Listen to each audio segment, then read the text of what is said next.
신바람 사연 아파트. 오늘의 사연 시작하겠습니다. 결혼한 지 올해로 3년하고도 6개월 차네요.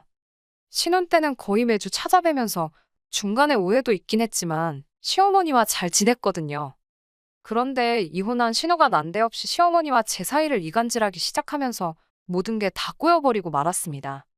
친정은 지방에 있어서 자주 찾아뵙지 않아요. 하지만 신혼 때는 거의 매주 시댁에 가야 했습니다. 저희 일하느라 정신없을 텐데 먹을 거 해놓았다 하시면서 밑반찬 해놓은 거 가지러 오라고 매주 연락을 하셨지요. 그런데 그 주기가 일주일에 한 번꼴이다 보니 주말에 제대로 쉬지도 못하고 매번 시댁에 가야 했어요. 마음 써주시는 건 감사할 일이지만 솔직히 너무 부담스러웠습니다.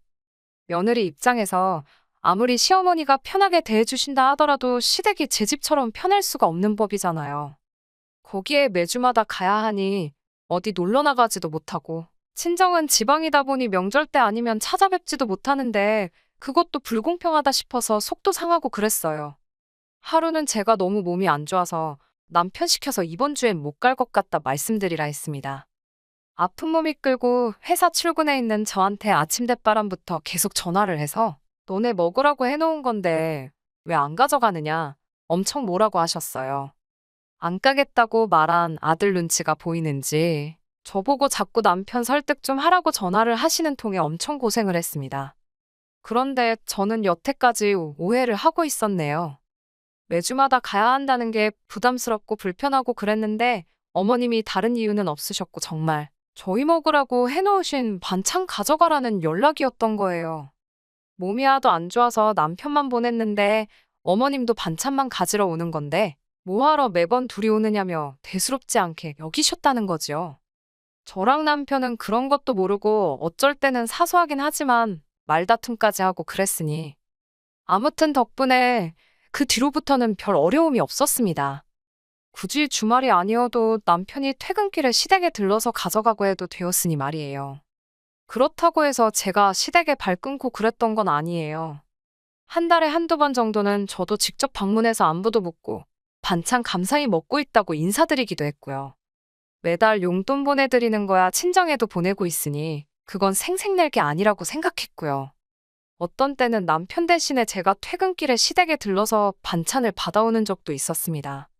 매주마다 방문해야 한다는 부담도 없어지고 시어머니도 딱히 별 생각이 없으시다는 걸 알게 되니 오히려 관계가 더 돈독해지더라고요. 남편하고 시댁 관련한 일로도 이야기 나올 것도 없어졌고 말입니다.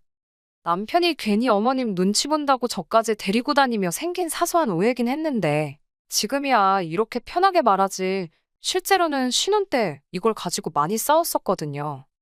그러니 그 이후부터는 다툼도 없어졌고 제가 시댁에도 잘하니 남편도 그거에 대해서 제게 고마워하고 여러모로 좋은 점이 더 많아졌어요. 그렇게 여지껏 길다면 긴 시간을 정말 고부간의 갈등은커녕 남편하고 말다툼하는 거 하나 없이 잘 지내고 있었거든요. 그런데 요 근래 난데없이 신호가 저희 인생에 깜빡이도 켜지 않고 확 끼어들면서 여러 가지 오해가 생기고 그것 때문에 이번에 한바탕 하게 되었습니다. 제가 신호와 그동안 아무 일도 없었던 이유는 단 하나였습니다. 올해로 마흔인 신우가 이혼을 하게 되면서 갈 곳이 없어서 시어머니 댁으로 들어와 같이 살게 되었거든요. 시어머니도 처음에는 저한테 넌지시 시집 보낸 딸이 다시 집으로 들어오는 게 부담스럽다고 쟤는 뭔 짓을 했길래 이혼이나 당하냐고 하면서 싫어하셨습니다. 아무튼 저도 그동안 지방에서 떨어져 살고 있던 신우와는 얽힐 일이 없어서 좋았는데 신우가 시댁으로 들어와 살게 됐다는 소식이 달갑지만은 않았습니다. 신우와는 첫 단추부터 잘못 끼워졌고 잘 지내기는 글렀다. 멀리 살아서 다행이다 하는 생각을 가지고 있었거든요. 남편도 신우와는 그렇게 가까운 사이가 아닌 듯 보였어요. 저희가 봄에 결혼식을 올렸는데 신우는 멀리 떨어져 살다 보니 연애하는 기간 동안 신우를 한 번도 만난 적이 없었습니다. 신우를 처음 보게 된 게 결혼식이었으니 남편과 신우가 남매이긴 하지만 얼마나 대면대면한 사이인지 알 수 있는 부분이었어요. 신우를 처음 봤을 때 저는 신부 대기실에서 잔뜩 긴장한 상태라서 신우와는 내가 네 남편 누나네 하면서 평범한 대화 나눈 거 말고는 잘 기억도 나지 않았거든요. 그런데 결혼식 마치고 나서 신우가 정말 보통이 아니구나 하는 걸 알게 되었어요. 식 마치고 나서 뷔페에서 결혼식 참석해주신 하객분들께 인사를 드린다고 여기저기 돌아다니고 있었지요. 신우 가족들의 첫 인상은 가히 충격적이었습니다. 그래도 제가 발품손품 팔아가며 꼬치꼬치 비교해가며 정한 예식장이었고, 식사 또한 뷔페로 나오긴 하지만 음식 가짓수보다 퀄리티에 신경을 쓴 나름 고급스러운 뷔페였어요. 저도 한 번씩 다 먹어본 것들이고 제가 한 음식은 아니지만 신경 잘 썼다는 소리 들을 만큼 자신이 있는 부분이었거든요.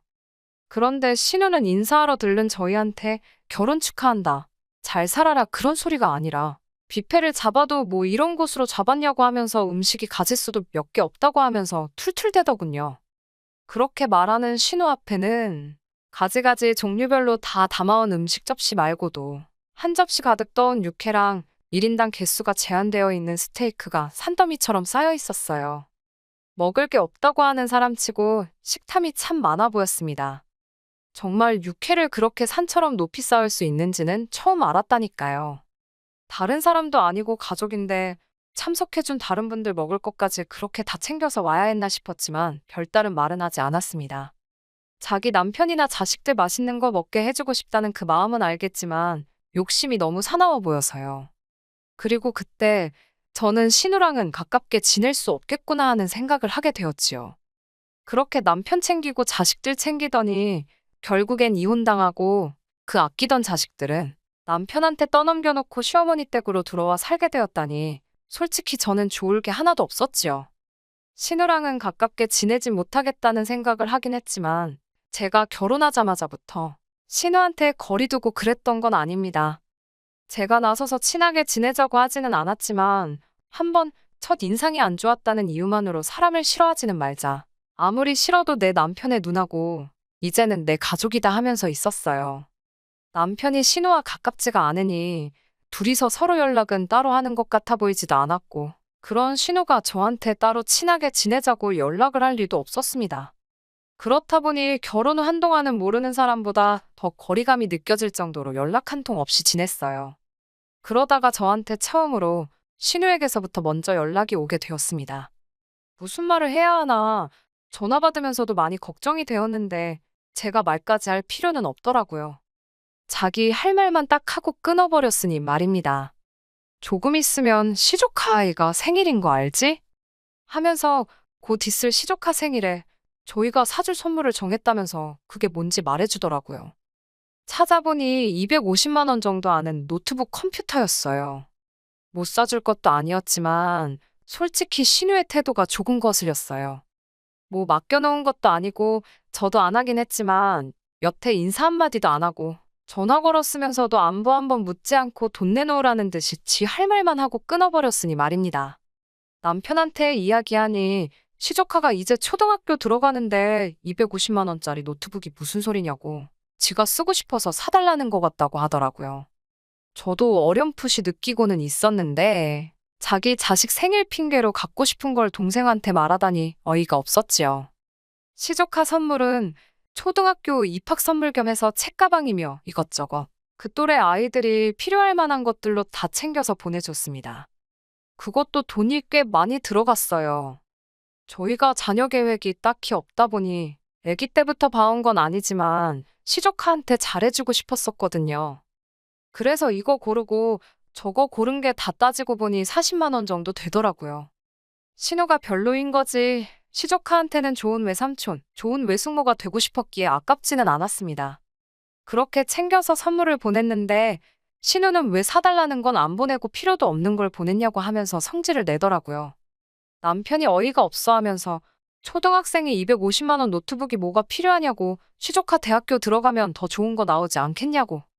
조카가 그 정도 노트북이 진짜 필요할 때 되면 그때 물어보라고 하고 전화를 끊어버렸습니다.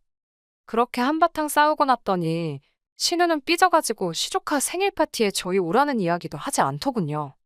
어머님도 외손자 생일 잔치 간다고 잔뜩 기대해서 기다리고 있었는데 저희가 가질 않으니 생일 잔치는커녕 신우 사는 동네 근처도 가지 못하셨지요.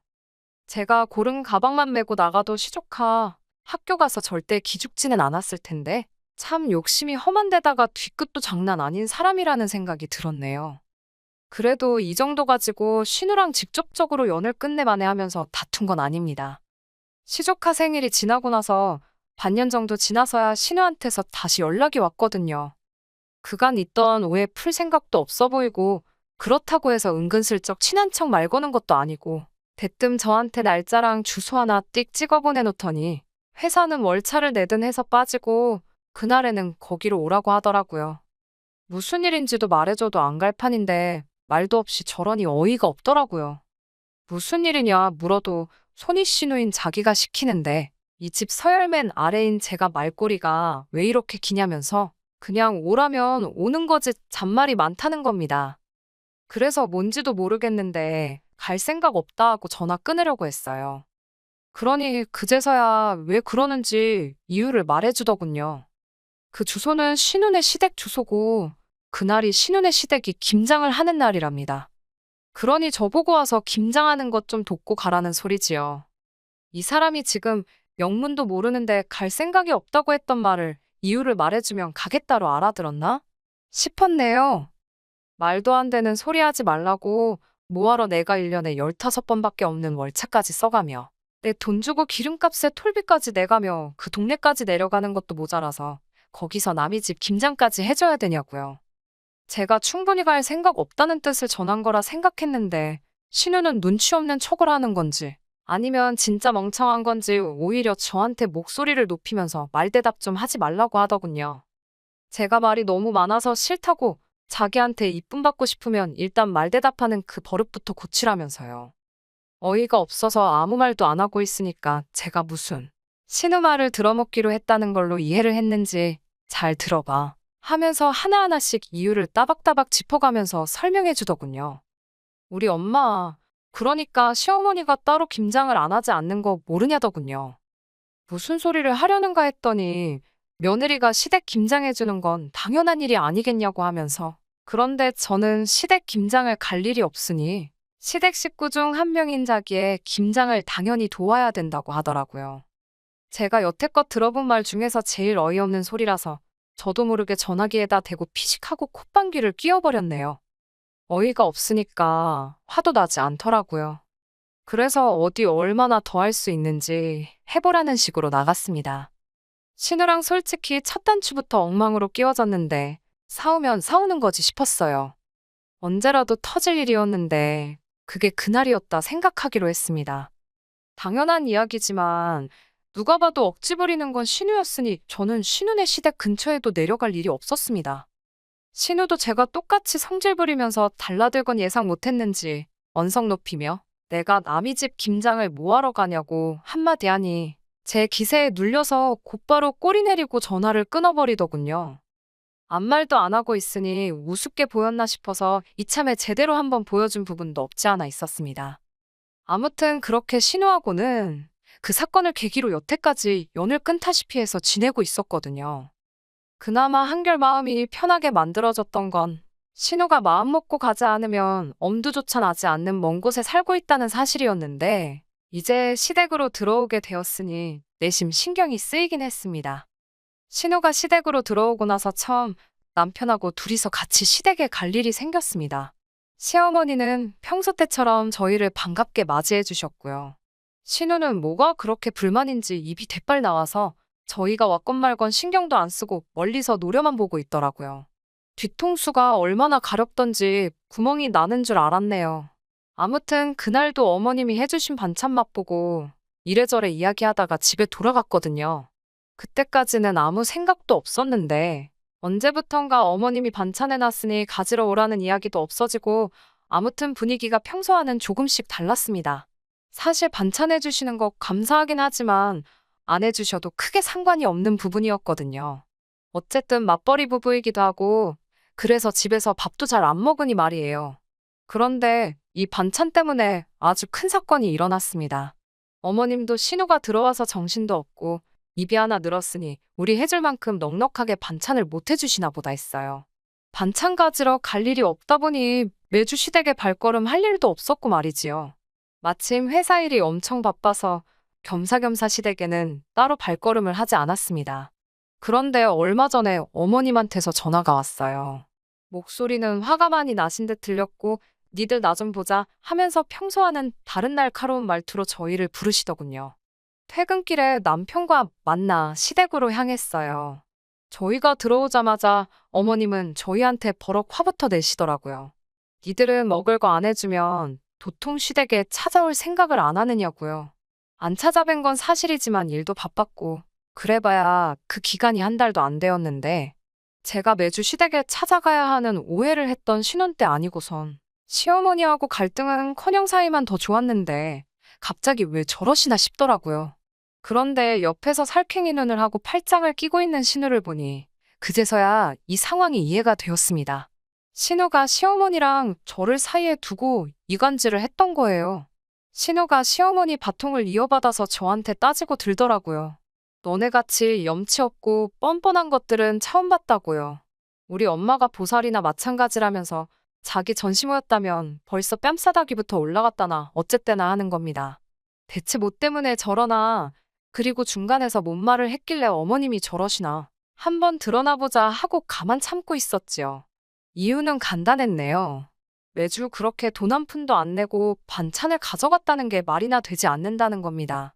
그러면서 자기가 이제 시부모님을 모시고 살게 되었으니 두 분 노후적응 관리를 자기가 하기로 했다고, 매주 반찬 가져가는 것하고 해서 한 달에 200만 원씩을 자기한테 붙이라더군요. 그 말을 듣자마자 딱 알았네요. 신우가 시어머니를 꼬드겨서 저희한테 돈을 더 받아가려는 계획이었다는 걸요. 그래도 시어머니가 그런 말도 안 되는 꾀임에 넘어갈 거라고는 생각 못했습니다. 저희가 진짜 어머님이 해주시는 반찬 받기만 하고 입싹 닫은 게 아니었는데 말이에요.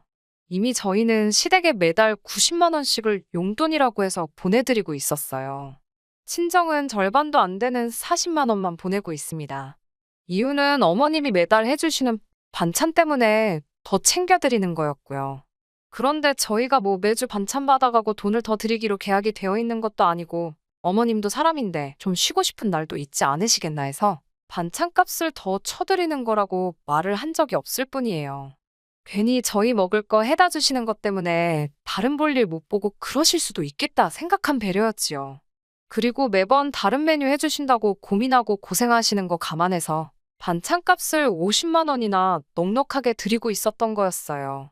친정에는 얼마 보내고 있는지 액수를 말해줄 필요는 없었기에 아마 양가에 똑같이 보내고 있다고 생각했나 봅니다.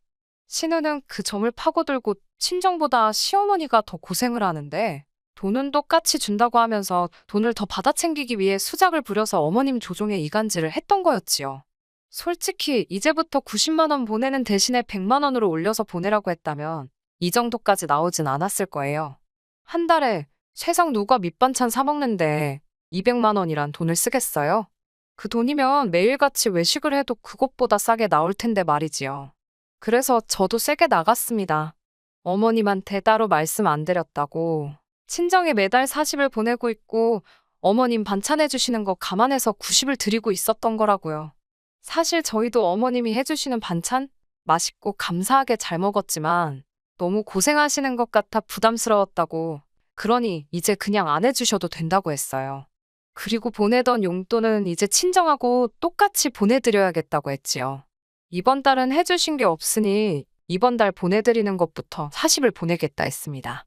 사실 저희도 맞벌이 하지만 이제 차도 새로 한 대 바꾸고 싶었는데 잘 된 것 같다고 했지요. 사실은 시어머니한테까지 이러고 싶은 생각은 없었지만 그걸 어줍잖게 해명하고 그러는 것보다 이렇게 돌직구를 날리는 게 더 효과가 좋겠다 생각했어요. 어머님이 신우 말 듣고 조금이나마 생활비 더 받아낼 수 있겠구나 싶으셨나 본데 오히려 돈이 줄어버리게 되었으니 잔뜩 당황해서는 신우를 쳐다보더군요.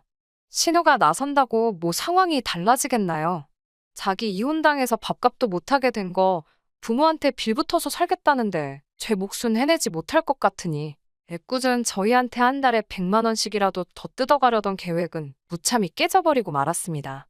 오히려 일을 망쳐버린 신우가 이래선 안 되겠다 싶었는지 마지막 최후의 발악을 하기 시작하더군요.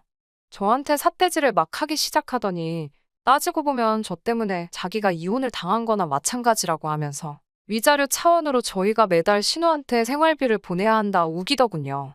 자기도 저처럼 회사 생활하면서 자기 시댁에 생활비 보내주고 했으면 식모살이가 아니라 귀한 며느리 대접을 받았을 거라면서요. 그런데 그러질 못했으니 자기는 몸으로 때워야 했는데 그날도 저한테 김장 좀 도와달라 부탁을 했는데 제가 안 오지 않았냐며 그때부터 자기가 자기 시댁에서 미움을 받기 시작했다는 겁니다. 거기에 자기 아들한테 노트북 안 사준 이야기까지 하며 그 노트북만 사줬어도 아들이 자기를 더 따랐을 것이고 양육권 분쟁에서도 자기가 이겼을 거라는 말도 안 되는 소리를 늘어놓더라고요. 그러니 저 때문에 시댁에 미움 사고 이혼당하고 자식까지 빼앗기고 저 때문에 인생이 망했답니다. 참으로 어처구니 없는 소리가 아닐 수가 없었지요. 남편이 나서서 신우한테 억지 부리지 말라는 식으로 한마디 하려고 하길래 제가 막아서고 신우한테 직접 한마디 했어요. 내가 남의 집에 가서 김장을 해야 할 이유도 모르겠고 왜 그것 때문에 신우 인생이 망했다는 말을 할 수 있는지도 모르겠다고 했습니다. 다만 하나 알겠는 건 지금 하고 있는 행동들로 봐서 왜 이혼을 당했는지, 왜 아이가 남편 쪽에 남게 되었는지는 알겠다고요. 신우한테 홀랑 넘어가 이 사단을 낸 시어머니도 그 상황에선 제가 틀린 말 한 게 없으니 신우 편은 못 들고 가만히 계시더군요. 지난번에 김장오라 했을 때 충분히 보여준 것 같은데 잘 모르는 것 같아서 또 보여주는 거라고. 나는 언니처럼 참을 거 다 참고 속에 담아두지 않고 할 말 다 하는 사람이라고요. 더 할 말 없으니 이 정도에서 그냥 끝내겠지만 제가 얼마나 더 할 수 있는지 궁금하면 어디 계속 해보라고 말했어요. 그리고 그냥 남편 데리고 집으로 돌아왔습니다. 어머님께는 죄송하지만 앞으로 해주시는 반찬은 사양하기로 했어요. 어머님 반찬 없다고 저희가 식사를 못하는 것도 아니고 퇴근길에 반찬만 가져가도 되지만 시간 뺏기는 건 틀린 말이 아니었으니까요. 솔직히 조금 부담스러웠던 것도 사실이고 말입니다. 어머님은 매달 받는 용돈이 줄은 것에 대해서는 서운해하시는 것 같지만 직접 말은 하지 않으시네요. 사실 이 일을 계획한 건 신우였지만 일을 더 크게 만든 건 어머님도 일조를 했으니 그 정도는 제가 너무했다 생각하지 않아요. 신우도 충분히 정신 차렸으면 멀쩡히 잘 지내는 동생네 부부한테 생활비 뜯어낼 게 아니라 그렇게 직장을 가지지 못했던 게 한이라 했으니 이제 정신 차리고 일을 시작하겠지요. 그럼 이혼당한 자식 거두어준 부모님께 생활비라도 보태드리는 효도라도 하지 않겠어요? 조금 우여곡절이 많았지만 이제 모든 게 제자리로 돌아왔다는 생각이 드네요. 저희도 이제 효도보다는 어차피 아이 없이 결혼 생활 하기로 했으니 좀 더 저희들 삶의 시간을 쏟아보려고 합니다. 안녕하세요. 남편과 이혼을 결심한 30대 여성입니다. 남편과 이혼을 결심한 건 엊그제 남편과 시어머니가 보여준 만행 때문입니다. 설이고 추석이고 할 거 없이 명절이면 뉴스에서 가족 간에 있었던 사건 사고 소식이 끊이지 않고 나오잖아요. 솔직히 결혼 전까지는 이해가 되질 않았어요. 보고 싶던 외가친과 친척들 만나서 서로 좋은 이야기만 해도 모자랄 시간의 싸움이라니 그럴 거면 애시당초 왜 만나나 싶었거든요. 그런데 정신 빠진 남편과 개념 없는 시댁을 만나면서 제가 얼마나 철딱서니가 없었는지 알게 되었지요. 대학을 졸업하자마자 입사하게 된 회사에서 남편을 알게 되었습니다. 저보다 3살 위였던 남편은 당시 몇 안 되는 입사 동기들 중 한 명이었지요. 사실 입사 동기라는 게 친구인지 경쟁자인지 헷갈리는 상황이 많았는데 남편은 절대적으로 제 도움을 필요로 하는 사람이었습니다. 일단 같은 팀으로 발령이 났기도 했고 당시 저희가 마케팅 부서에 있었는데 의외로 해외 거래처와 연락할 일이 많았거든요. 그렇다 보니 업무적으로 영어를 써야 하는 일이 잦았는데 남편은 영어를 지지리도 못했습니다. 회화는 고사하고 이메일도 똑바로 쓰질 못하니 번번이 저에게 도와달라고 부탁을 해왔지요. 돌이켜보면 그런 과정 속에서 서로 정이 들었던 것 같네요. 이후로 저는 회사 생활 4년 만에 다른 회사로 이직을 하게 되었습니다. 남편과는 이후로도 연락만 간간히 주고받으며 지냈고요. 그러다 3년 전 남편이 이직을 생각하고 있다며 다시 한번 저에게 도와달라고 연락을 해왔고 그렇게 재회하면서 인연이 시작되었네요. 결론부터 말씀드리자면 남편은 일단 이직은 못했습니다. 그렇게 영어 공부 좀 하라고 신신당부를 했는데 전혀 늘지를 않았더군요. 아니, 오히려 전보다 더 못한 느낌이었습니다. 이래서 어떻게 일은 하냐고 물으니 요새 인터넷이 좋아져서 검색하면 다 나온다나요. 그때는 이미 남편을 좋아하는 마음이 상당히 컸던지라 그런 남편의 모습이 한심해 보이기보다는 오히려 귀여워 보였습니다. 눈이 삐었던 거지요. 아무튼 남편과의 인연은 그렇게 만들어졌었고 본격적으로 사귄 지 1년도 되지 않았을 무렵 결혼 이야기가 나오기 시작했네요. 결혼 이야기가 나오기 시작하면서 불편하지만 피할 수 없는 주제들로 대화를 나누기 시작했는데요. 그중 하나가 돈 문제였지요. 저야 솔직히 남편과 같은 회사에서 직장 생활을 시작했다 보니 남편의 월급을 뻔히 알고 있었어요. 하지만 시댁 상황은 몰랐습니다. 결혼 이야기가 오가기 전에는 뜬금없이 제가 남편에게 시부모님은 재산이 어떠시냐 그런 걸 물어볼 필요도 생각도 못 했거든요. 바닷가 쪽 지역에서 두 분이 살고 계신다는 것 정도는 알고 있었지만 연애하는 동안 시댁에 오가지도 않았기에 눈치로 파악할 수도 없었네요. 그러다 결혼 허락을 받기 위해 시댁에 가게 되었고 어머님 아버님의 말씀을 들으며 대략적인 규모를 파악할 수 있었지요. 살고 계신 아파트와 약간의 적금이 어머님 아버님이 가지고 계신 전부인 듯 했습니다. 사실 돈 문제야 많이 가지고 계셨다면 더 좋았겠지만 크게 신경 쓰이는 부분은 아니었어요. 자식된 도리로 어느 정도는 도와드리면서 살겠다는 마음을 가지고 있었으니까요. 하지만 제가 정말 안일하게 넘어간 부분은 따로 있었습니다. 그건 바로 시부모님이 어떤 분들이신가에 대한 거였지요. 사실 결혼 전에 시부모님과 제가 시간을 보내봤자 얼마나 보냈겠어요? 다른 분들은 어떠셨을지 모르지만 저는 시댁까지 거리도 있고 해서 처음 시댁에 인사드리러 갔을 때 한 번, 상견례 때 한 번, 그리고 식장에서 한 번, 정확히 3번 뵌 게 전부입니다. 그렇다 보니 솔직히 제가 시부모님의 인품을 제대로 파악할 수가 없었습니다. 결혼 이후에도 같이 사는 게 아니니까 그게 그렇게 큰 문제가 될 거라고는 생각하지 못했고요. 문제는 막상 겪어보니 인품은 무슨 저희 어머님은 욕심이 정말 사나우신 분이셨습니다. 생전 남하고 콩 한 쪽도 나눠 드실 생각이 없으신 분이셨죠. 그 콩이 좋은 콩이라면 말이에요. 어머님은 막말로 거저줘도 안 먹고 안 입게 생긴 것만 남들에게 주셨습니다. 그건 자식이건 형제건 예외가 없었지요. 한 번은 정말 사글대로 삭은 이불 보따리를 저에게 주시면서 세탁싹 해놓은 거라고 제 생일 선물로 치자셨어요. 솔직히 주시니까 거절 못하고 받긴 했지만 기분이 나쁜 걸 넘어서 더럽더라고요. 그래놓고 툭하면 당신이 이불 한 채 해줬다며 의시되시는 건 더 가관이었고요. 그때가 결혼한 지 겨우 1년이 좀 넘었을 때라서 아무 말도 못하고 넘어간 게 지금도 아니라면 아니네요. 게다가 어머님께서는 소위 속물군성이라고 할까요? 그런 것이 장난이 아니셨습니다. 제가 앞서 결혼식을 올리고 나서야 어머님께서 가진 재산이라곤 바닷가 아파트 하나가 전부라는 걸 알았다고 말씀드렸잖아요. 그럼에도 불구하고 씀씀이가 얼마나 크셨는지 모릅니다. 어머님 심보는 가령 앞집 사는 이웃이 돌침대를 사면 지금 사용하고 계신 침대가 멀쩡하더라도 개의치 않으시고 무슨 수를 써서라도 돌침대를 손에 넣으셔야 직성이 풀리시는 타입이었지요. 그래서인지 카드빚도 많으시고 집안에는 쓸데없는 물건들로 가득했어요. 남편에게 용돈과 생활비 명목으로 가져가시는 돈도 상당했고요. 자식인 남편도 질릴 대로 질렸다며 시부모님과 돈으로는 얽히고 싶지 않다고 했습니다. 사정이 그렇다 보니 시댁에서 저희 결혼에 보탬을 주실 상황이 못 되었네요. 물론 어머님이 제 앞에서 표현하시기로는 당신 재산이 여기저기 묶여 있어서 도와주기 곤란하단 식으로 말씀하셨지만요. 이게 바로 남편과 제가 반반 결혼을 할 수밖에 없던 결정적인 이유입니다. 솔직히 친정에서는 하나뿐인 딸 시집 가는데 뭐라도 더 해주고 싶어 하셨지만 남편 쪽에서 무리라고 나왔기에 제가 반반 결혼이면 충분히 괜찮다고 고집을 부렸네요. 만약에 그때 친정부모님의 도움을 받았더라면 서울에서 그래도 작은 평수 아파트 하나 정도는 장만했을 테니 그 점이 약간 아쉽기도 했었지만 이혼을 결심한 지금은 오히려 일이 복잡하지 않아 다행이라는 생각만 드네요. 후회는 없습니다. 남편과 결혼식을 올리고 얼마 되지 않았을 때입니다. 남편은 결혼 전과 달리 아무리 딸이 괜찮다고 했다고 정말 안 도와주시는 부모님이 어디 계시냐면서 저희 부모님을 종종 원망하곤 했습니다.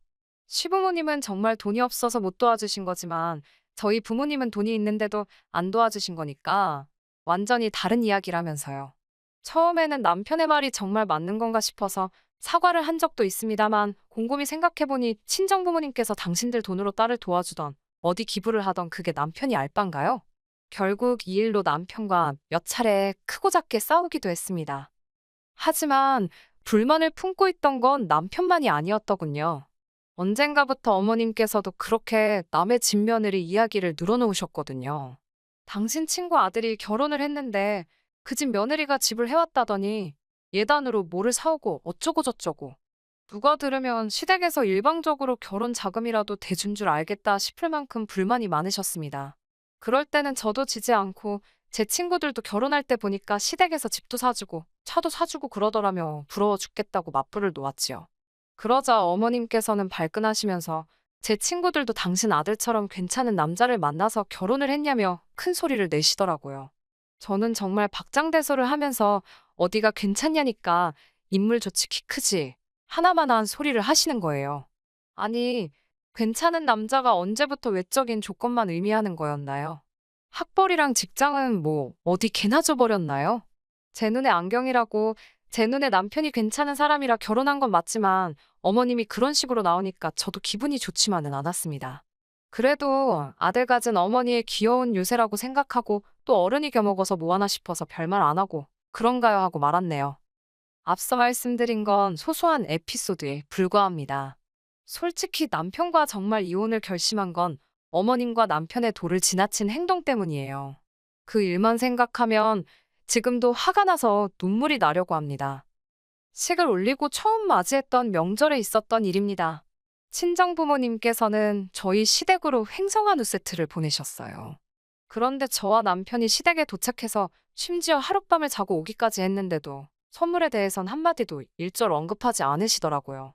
저희 부모님이 선물을 보내셨다고 해서 제가 생색이라도 내려고 했던 건 아니지만 그래도 저희 부모님의 성의가 무시당한 것 같아서 기분은 좋지 않더라고요. 이와 같은 일은 돌아온 명절에도 반복되었습니다. 두 번 다 깡그리 무시를 당하니 이건 어머님이 고의로 그러신다는 생각밖엔 안 들더라고요. 그리고 무엇보다 어머님이 고맙다 한마디 안 하셔도 남편이 저희 친정부모님을 챙겨드렸다면 제가 이렇게까지 서운하지는 않았을 겁니다. 남편은 저희 친정에 갈 때 단 한 번도 먼저 뭐 하나 준비해 가자는 그런 게 없었습니다. 그렇다고 해서 뭐라도 제가 사가자고 하면 쉽게 오케이를 하는 성격도 아니더군요. 한 번은 제가 곶감 세트를 사다 드리려고 하니 남편이 그냥 감을 먹으면 되지 곶감이 건강에 얼마나 안 좋은지 아냐면서 이리저리 가격 비교를 해보고 누가 뭐라고 하더라. 이런 이야기를 들었다.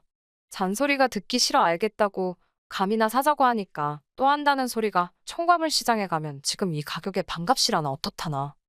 이리저리 핑계를 대가며 어떻게든 그 물건과 비슷하지만 더 저렴하고 한마디로 급이 떨어지는 걸 찾아내려는 남편의 모습이 정말 어찌나 찌질해 보이던지요. 이런 경험도 두세 차례 하고 나니까 치사하고 더러워서 이후로는 남편이 먼저 말하기를 기다리지 않았습니다. 저도 돈 버는데 그까짓 거 제가 사면 되는 거고 막말로 저희 친정부모님이 돈이 없어서 무슨 선물을 보내려나 하고 눈에 불을 켜고 계시는 것도 아니잖아요. 대신 저도 빈정이 많이 상했기에 결혼한 지 2년 차가 되었을 때부터는 친정부모님께 절대로 저희 시댁에 선물 같은 거 하지 마시라 했습니다. 친정어머니께서 누군 좋아서 하는 줄 아냐고 다 우리 딸 예쁘게 봐달라고 뇌물로 보내는 거라며 저를 달래셨지만 그렇게 치면 왜 시부모님께서는 당신 아들 잘 봐달라고 저희 집에 뇌물을 안 보내시나 싶더군요. 솔직히 이제 와서 말이지만 결혼할 때만 해도 그런 남자인 줄 정말 몰랐습니다. 회사에서 만나서 한참 연애할 때는 그래도 일하는 모습을 위주로 봤던지라 항상 노력하고 성실한 사람인 줄 알았어요. 노력은 열심히 하는데 운이 안 따라줘서 성과를 못 낸다고 생각했지요. 하지만 같이 살아보니 다 이유가 있더라고요. 남한테 의지하기 바쁘고 하기 싫은 일은 어떻게든 요리조리 핑계를 대며 빠져나가기 일쑤니 뭐 하나 믿고 맡길 수가 없더라니까요. 거기다 말 같지도 않은 궤변은 얼마나 잘 늘어놓는지 혓바닥 길이가 남들 2배쯤 되나 싶었네요. 하지만 이미 결혼을 했으니 어쩌겠나 단념하고 살았습니다. 살면서 내가 도와주고 같이 노력하면 고칠 수 있을 거라고 생각했어요. 하지만 썩어빠진 정신 상태와 글러먹은 성질머리는 억만큼을 줘도 못 고칠 죽을 병인가 봅니다. 저희 어머님께서는 무슨 사정이건 간에 명절에는 무조건 시댁에 먼저 와야 한다고 말씀하시는 분입니다.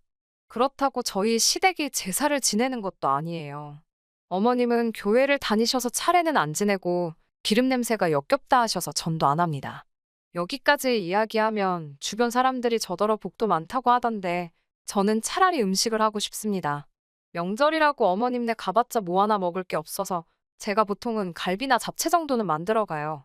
그리고는 할 일 없이 시부모님과 하루를 보내고 잠까지 자고 나야 명절 연휴가 끝이 납니다. 남편 입장에서야 자기 부모님이랑 같이 시간을 보내니 불편할 게 있겠어요? 막말로 똥 마려우면 똥 싸, 방구 나오면 방구 껴, 자기 마음대로지요. 하지만 저는 완전히 다른 상황이잖아요. 옷을 편하게 입고 있을 수가 있나요? 그렇다고 남편처럼 뽕뽕 방구를 낄 수가 있나요? 소파도 없이 딱딱한 바닥에서 하루 종일 앉아서 어머님 아버님 보시는 TV를 보거나 고스톱을 치거나 배부른 소리 한다 하실지 몰라도 제 입장에서는 고역입니다. 그리고 엊그제 갔던 시댁은 그동안 방문했을 때와는 차원이 달랐습니다. 어디서 뭐가 썩는 건지 온 집안에서 시큼한 냄새가 진동을 하더라고요. 놀란 제가 부엌으로 뛰어들어가 냉장고와 그 일대를 살폈습니다. 그리고 냉장고 속에서 시들어가는 과일들과 냉동실에서 녹았다 얼었다를 반복한 듯한 고기 덩어리들을 찾을 수 있었지요. 그 꼴을 보니 하도 속이 상해서 제가 어머님께 이게 다 무엇이냐고 했습니다. 그러자 어머님께서는 냅두라며 왜 남의 살림을 뒤지냐고 화를 내시더군요. 당신도 다 생각이 있다면서 내버려 두랍니다. 어머님이 워낙 완강하게 나오시니 제가 뭐라 할 수도 없는 상황이었어요. 그렇게 초파리가 윙윙 날아다니는 집에서 음식이라고 해먹거나 싶겠습니까? 결국 두 분 모시고 나가서 외식하고 들어왔어요. 이튿날 친정에 갈 채비를 하고 있는데 웬일로 어머님께서 부엌에서 바삐 움직이고 계셨습니다. 도와드릴 거냐 물으니 됐다고 하시더군요. 남편이 자기가 도와드린다며 부엌으로 향했고요. 한 시간쯤 지났을까 출발하려는 찰나에 남편이 뭐가 그리 좋은지 싱글벙글 웃으며 차에 짐을 싣더라고요. 생전 시댁에서 뭐 하나 가져가 본 적이 없었기에 이게 웬일이래 싶었습니다. 제가 뒤에 뭘 실은 거냐 하니까 어머님께서 저희 부모님 드리라고 선물을 챙겨주셨다는 거예요. 이게 다 무슨 일인가 싶었지만 저도 기분이 나쁘지는 않더라고요. 동시에 친정부모님께 얼른 연락을 드려서 시댁에 뭐 하나 보내시라고 해야겠다 싶기도 했고요. 그렇게 시댁에서 출발한 지 한 30분쯤 지났을까 어디선가 시큼한 냄새가 나는 것 같았어요. 남편에게 어디서 무슨 냄새 나지 않냐고 하니까 자기는 잘 모르겠다면서도 창문을 다 내리더라고요. 어디서 맡은 냄새였지 생각하는 순간 어제 어머님 댁에 들어가자마자 코끝을 찌르던 그 냄새랑 같다는 걸 알아차렸지요. 바로 다음 휴게소에서 차를 세웠고 차에서 내리자마자 트렁크를 열어보니 맙소사 이게 가능한 일인가 싶더군요. 어머님께서 저희 집에 가져다 드리라고 챙겨주신 건 냉장고에서 시들시들 상해가던 과일과 고기였습니다. 이미 벌써 몇 개는 뜨거운 트렁크 열기 때문인지 녹아서 물까지 나오고 있더라고요. 어머님 냉장고에서 나왔다 뿐이지 음식물 쓰레기나 다름없는 걸 싸주셨다는 게 상식적으로 이해가 되지 않았어요. 제가 남편에게 장난하냐고 그러니까 되려 저더러 아까워하길래 그래도 걔 중 괜찮은 걸로 챙겨주신 거랍니다. 어머님이 후진 건 당신이 드신다며 그나마 좋은 걸로만 챙겨주셨는데 무조건 나쁘게만 보지 말라대요? 환장할 노릇이었지요. 얼마나 저희 친정을 무시하면 이런 짓거리 할 생각을 할 수 있을까 싶었으니까요. 다행히 제가 운전을 했던지라 차 키는 제 손에 있었습니다. 저는 남편에게 일단 어머님이 챙겨주신 선물 상자를 차에서 꺼내라 했어요. 그러자 남편이 말도 안 되는 고집을 피우기 시작했습니다. 그래도 어머님의 정성이니까 일단은 가져다 드리는 게 맞답니다. 도저히 못 먹겠다 싶은 건 버리면 되고 괜찮은 것만 골라 먹으면 되지 않냐면서 저더러 왜 이렇게 예민하게 구냐고 그러는데 신랑 입을 확 찢어버릴까 싶더라고요. 남편이 안 내려주면 못 내리나요? 제가 상자를 꺼내서 주차장 바닥에 내려놓았습니다. 그러자 지나가던 몇몇 사람들이 저와 남편을 이상하게 쳐다보더라고요. 심지어 한 아주머니께선 여기다 쓰레기 버리고 가면 안 된다며 저희를 째려보기까지 했습니다. 모르는 사람들이 봐도 상황을 몰라도 상자 속 음식에서 나오는 냄새는 확실히 이게 음식이 아니라 음식물 쓰레기라는 걸 알리고 있었으니까요. 남들 시선을 무척 신경 쓰는 어머님을 닮은 남편은 아니나 다를까 싫은 소리를 듣자 죄송하단 소리를 연발하며 저더러 도와달라는 듯이 쳐다보더라고요. 제가 미쳤어요? 약 먹었나요? 저는 홀랑 차에 올라타서 차문을 다 잠궈버렸습니다. 그리고는 차를 출발해버렸지요. 백미러로 쳐다보니 뒤에서 안절부절 못하고 쫓아오다 포기하고 되돌아가는 남편이 보이더군요. 뒷일은 모르겠다 싶었고 오직 분노만이 가슴에 가득했습니다. 어머님께 전화를 걸어 사돈알기를 뭐로 아시고 이따위 짓을 하시는 거냐며 화를 낼까도 싶었지만 요새 핸드폰들이 워낙 좋잖아요. 화를 꾹꾹 눌러 참으며 집으로 향했습니다. 그리고는 일단 급한 대로 제 집만 챙겨서 친정으로 향했습니다. 지금 이 사연을 쓰고 있는 곳도 친정입니다. 남편은 지나가던 행인에게 전화를 빌렸다며 전화를 걸어왔습니다. 당장 자기 태우러 돌아오라길래 어이가 없어서 끊어버렸어요. 그리고는 무서운 줄도 모르고 친정으로 쫓아왔더라고요. 친정아버지께서 남편을 집에 들이시고는 그 코앞에 음식물 쓰레기통을 들이미셨습니다. 자네 부모님은 이런 거 드시냐고 이거 가져다 드리고 오라면서요. 저는 이혼하기로 확실히 마음을 먹은 상태고 남편은 매달리고 있습니다. 정확히 말하자면 자기는 평생을 그런 거 먹고 컸어도 아픈 적이 없었고 그건 시부모님도 마찬가지셨기 때문에 절대로 나쁜 의도로 그런 게 아니라는 게 남편의 항변입니다. 하지만 저는 이건 음식이 썩고 안 썩고를 떠나서 가족으로서 서로를 존중하느냐 안 하느냐의 문제라고 생각해요. 시부모님께도 상황을 말씀드리고 이혼 의사를 전달한 상태입니다. 흔들리지 않을 거예요. 안녕하세요. 20대 후반의 여자입니다. 아무리 사람의 욕심이 끝이 없다지만 도를 지나친 욕심과 그 속마음과 본성을 숨기고 저와 결혼하려고 했던 남자친구와 얼마 전 파혼을 했습니다. 그때는 혼자서 많이 힘들었는데 지금은 다 털어내고 나름 행복하게 살고 있어요. 어릴 적에 온 가족이 이민 생활을 하다가 20대 초반에 한국을 돌아오게 되면서 친구도 많이 없어 어디 털어놓을 사람도 없었는데 우연찮게 자기의 사연을 공유하는 이곳을 알게 되면서 이렇게 저의 이야기도 한번 보내봅니다. 앞서 말씀드렸다시피 저희 가족들은 제가 어린 시절에 미국으로 이민을 떠났습니다. 가정 형편이 좋아서 떠난 이민이 아니에요. IMF 이후 아버지가 실직을 해서 힘들어진 상황에 더 이상 한국 땅에 발붙여 살 만한 곳이 없어서 도망치듯 떠난 이민입니다. 자랑스러운 일은 아니네요. 가족 중에 그 누구보다 고생한 건 저희 어머니셨어요. 그나마 요리를 잘 하시는 편이라서 말도 안 통하는 타국 땅에서 그래도 장사를 크게 하고 있는 한식당에 취직을 하셔서 저희 가족들을 먹여 살렸습니다. 다행히 저희 고모께서 미국에 이미 오래전에 먼저 넘어가셔서 자리를 잡고 계셨는데 당시 혼자 지내시던 고모가 집에 빈 방을 내어주시면서 미국에 정착하는데 그렇게 많은 돈이 필요하지 않았습니다. 하지만 평생을 회사원으로 살아오신 아버지가 미국에서 할 만한 일이 많지 않았어요. 아버지께서 영어를 할 줄 아시는 것도 아니고 그렇다고 특별한 기술을 가지고 계시지 않았기 때문에 아버지는 근처 교민들의 가게에서 일당 받으면서 일을 하셨습니다. 한국에서 다니시던 회사가 망하기 전까지는 그래도 회사에서 나름 부장님 소리 들으며 일을 하셨기 때문에 자꾸 그 시절 생각을 하면서 몸쓰는 일을 하는 걸 굉장히 싫어하셨어요. 자격지심도 생겼는지 말도 안 통하는 곳에서 일자리를 주신 고마우신 분들과 자주 다퉈서 일을 그만두는 건 부지기수였고 나중 가서는 일도 안 나가시고 집에서 매일 술만 드시는 게 일이었습니다. 그나마 제가 나이가 워낙 어릴 때라서 제가 학교 끝나는 시간부터는 보호자가 필요했기 때문에 아버지가 그 역할을 자처하시고 대신에 어머니가 매일같이 일하러 나가셔서 고생을 많이 하셨습니다. 아버지의 술주정 정도는 참을 수 있었는데 뭐가 그렇게 힘드셨는지 어머니가 벌어온 돈을 가지고 아버지는 몰래몰래 도박에 빠져들기 시작했고 나중 가서는 우리 가족의 정착 자금과 제 대학 공부를 위해 어머니께서 따로 모아놓은 돈에까지 손을 대시면서 10년 가까이 아끼고 모아온 소중한 돈을 하루아침에 탕진해버리셨어요.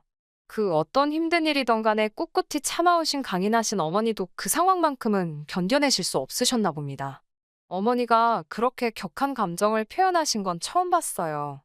어떻게든 저 하나만큼은 고생시키지 않고 모자람 없이 키우고 싶으시다던 어머니는 그날 모든 걸 포기하셨어요. 그렇게 오열하던 어머니의 모습이 제가 미국에서 본 어머니의 마지막 모습입니다. 다음 날 어머니는 편지 한 장만 남기시고 혼자 한국으로 떠나셨어요. 사람들은 왜 그렇게 있을 때 잘하지 못하고 지나고 나서 후회를 하고 반성을 하는지 모르겠습니다. 얼마 전 파혼한 제 남자친구도 그렇고 저희 아버지 또한 그랬어요. 어머니가 혼자 야반도주를 하시고 나서야 아버지는 정신을 차리고 이 일, 저 일 가리지 않고 손에 닿는 대로 다 하셨어요. 아버지가 하실 수 있는 일이 많지는 않으니 벌이가 좋지는 않았습니다. 엎친 데 덮친 격으로 고모까지 미국 사람과 재혼을 하게 되시면서 저희는 고모집에서도 나갈 수밖에 없는 상황이 되었습니다. 저도 나름 목표하던 대학이 있었지만 아무리 장학금을 받아도 생활비까지는 제가 충당할 엄두가 나질 않더라고요.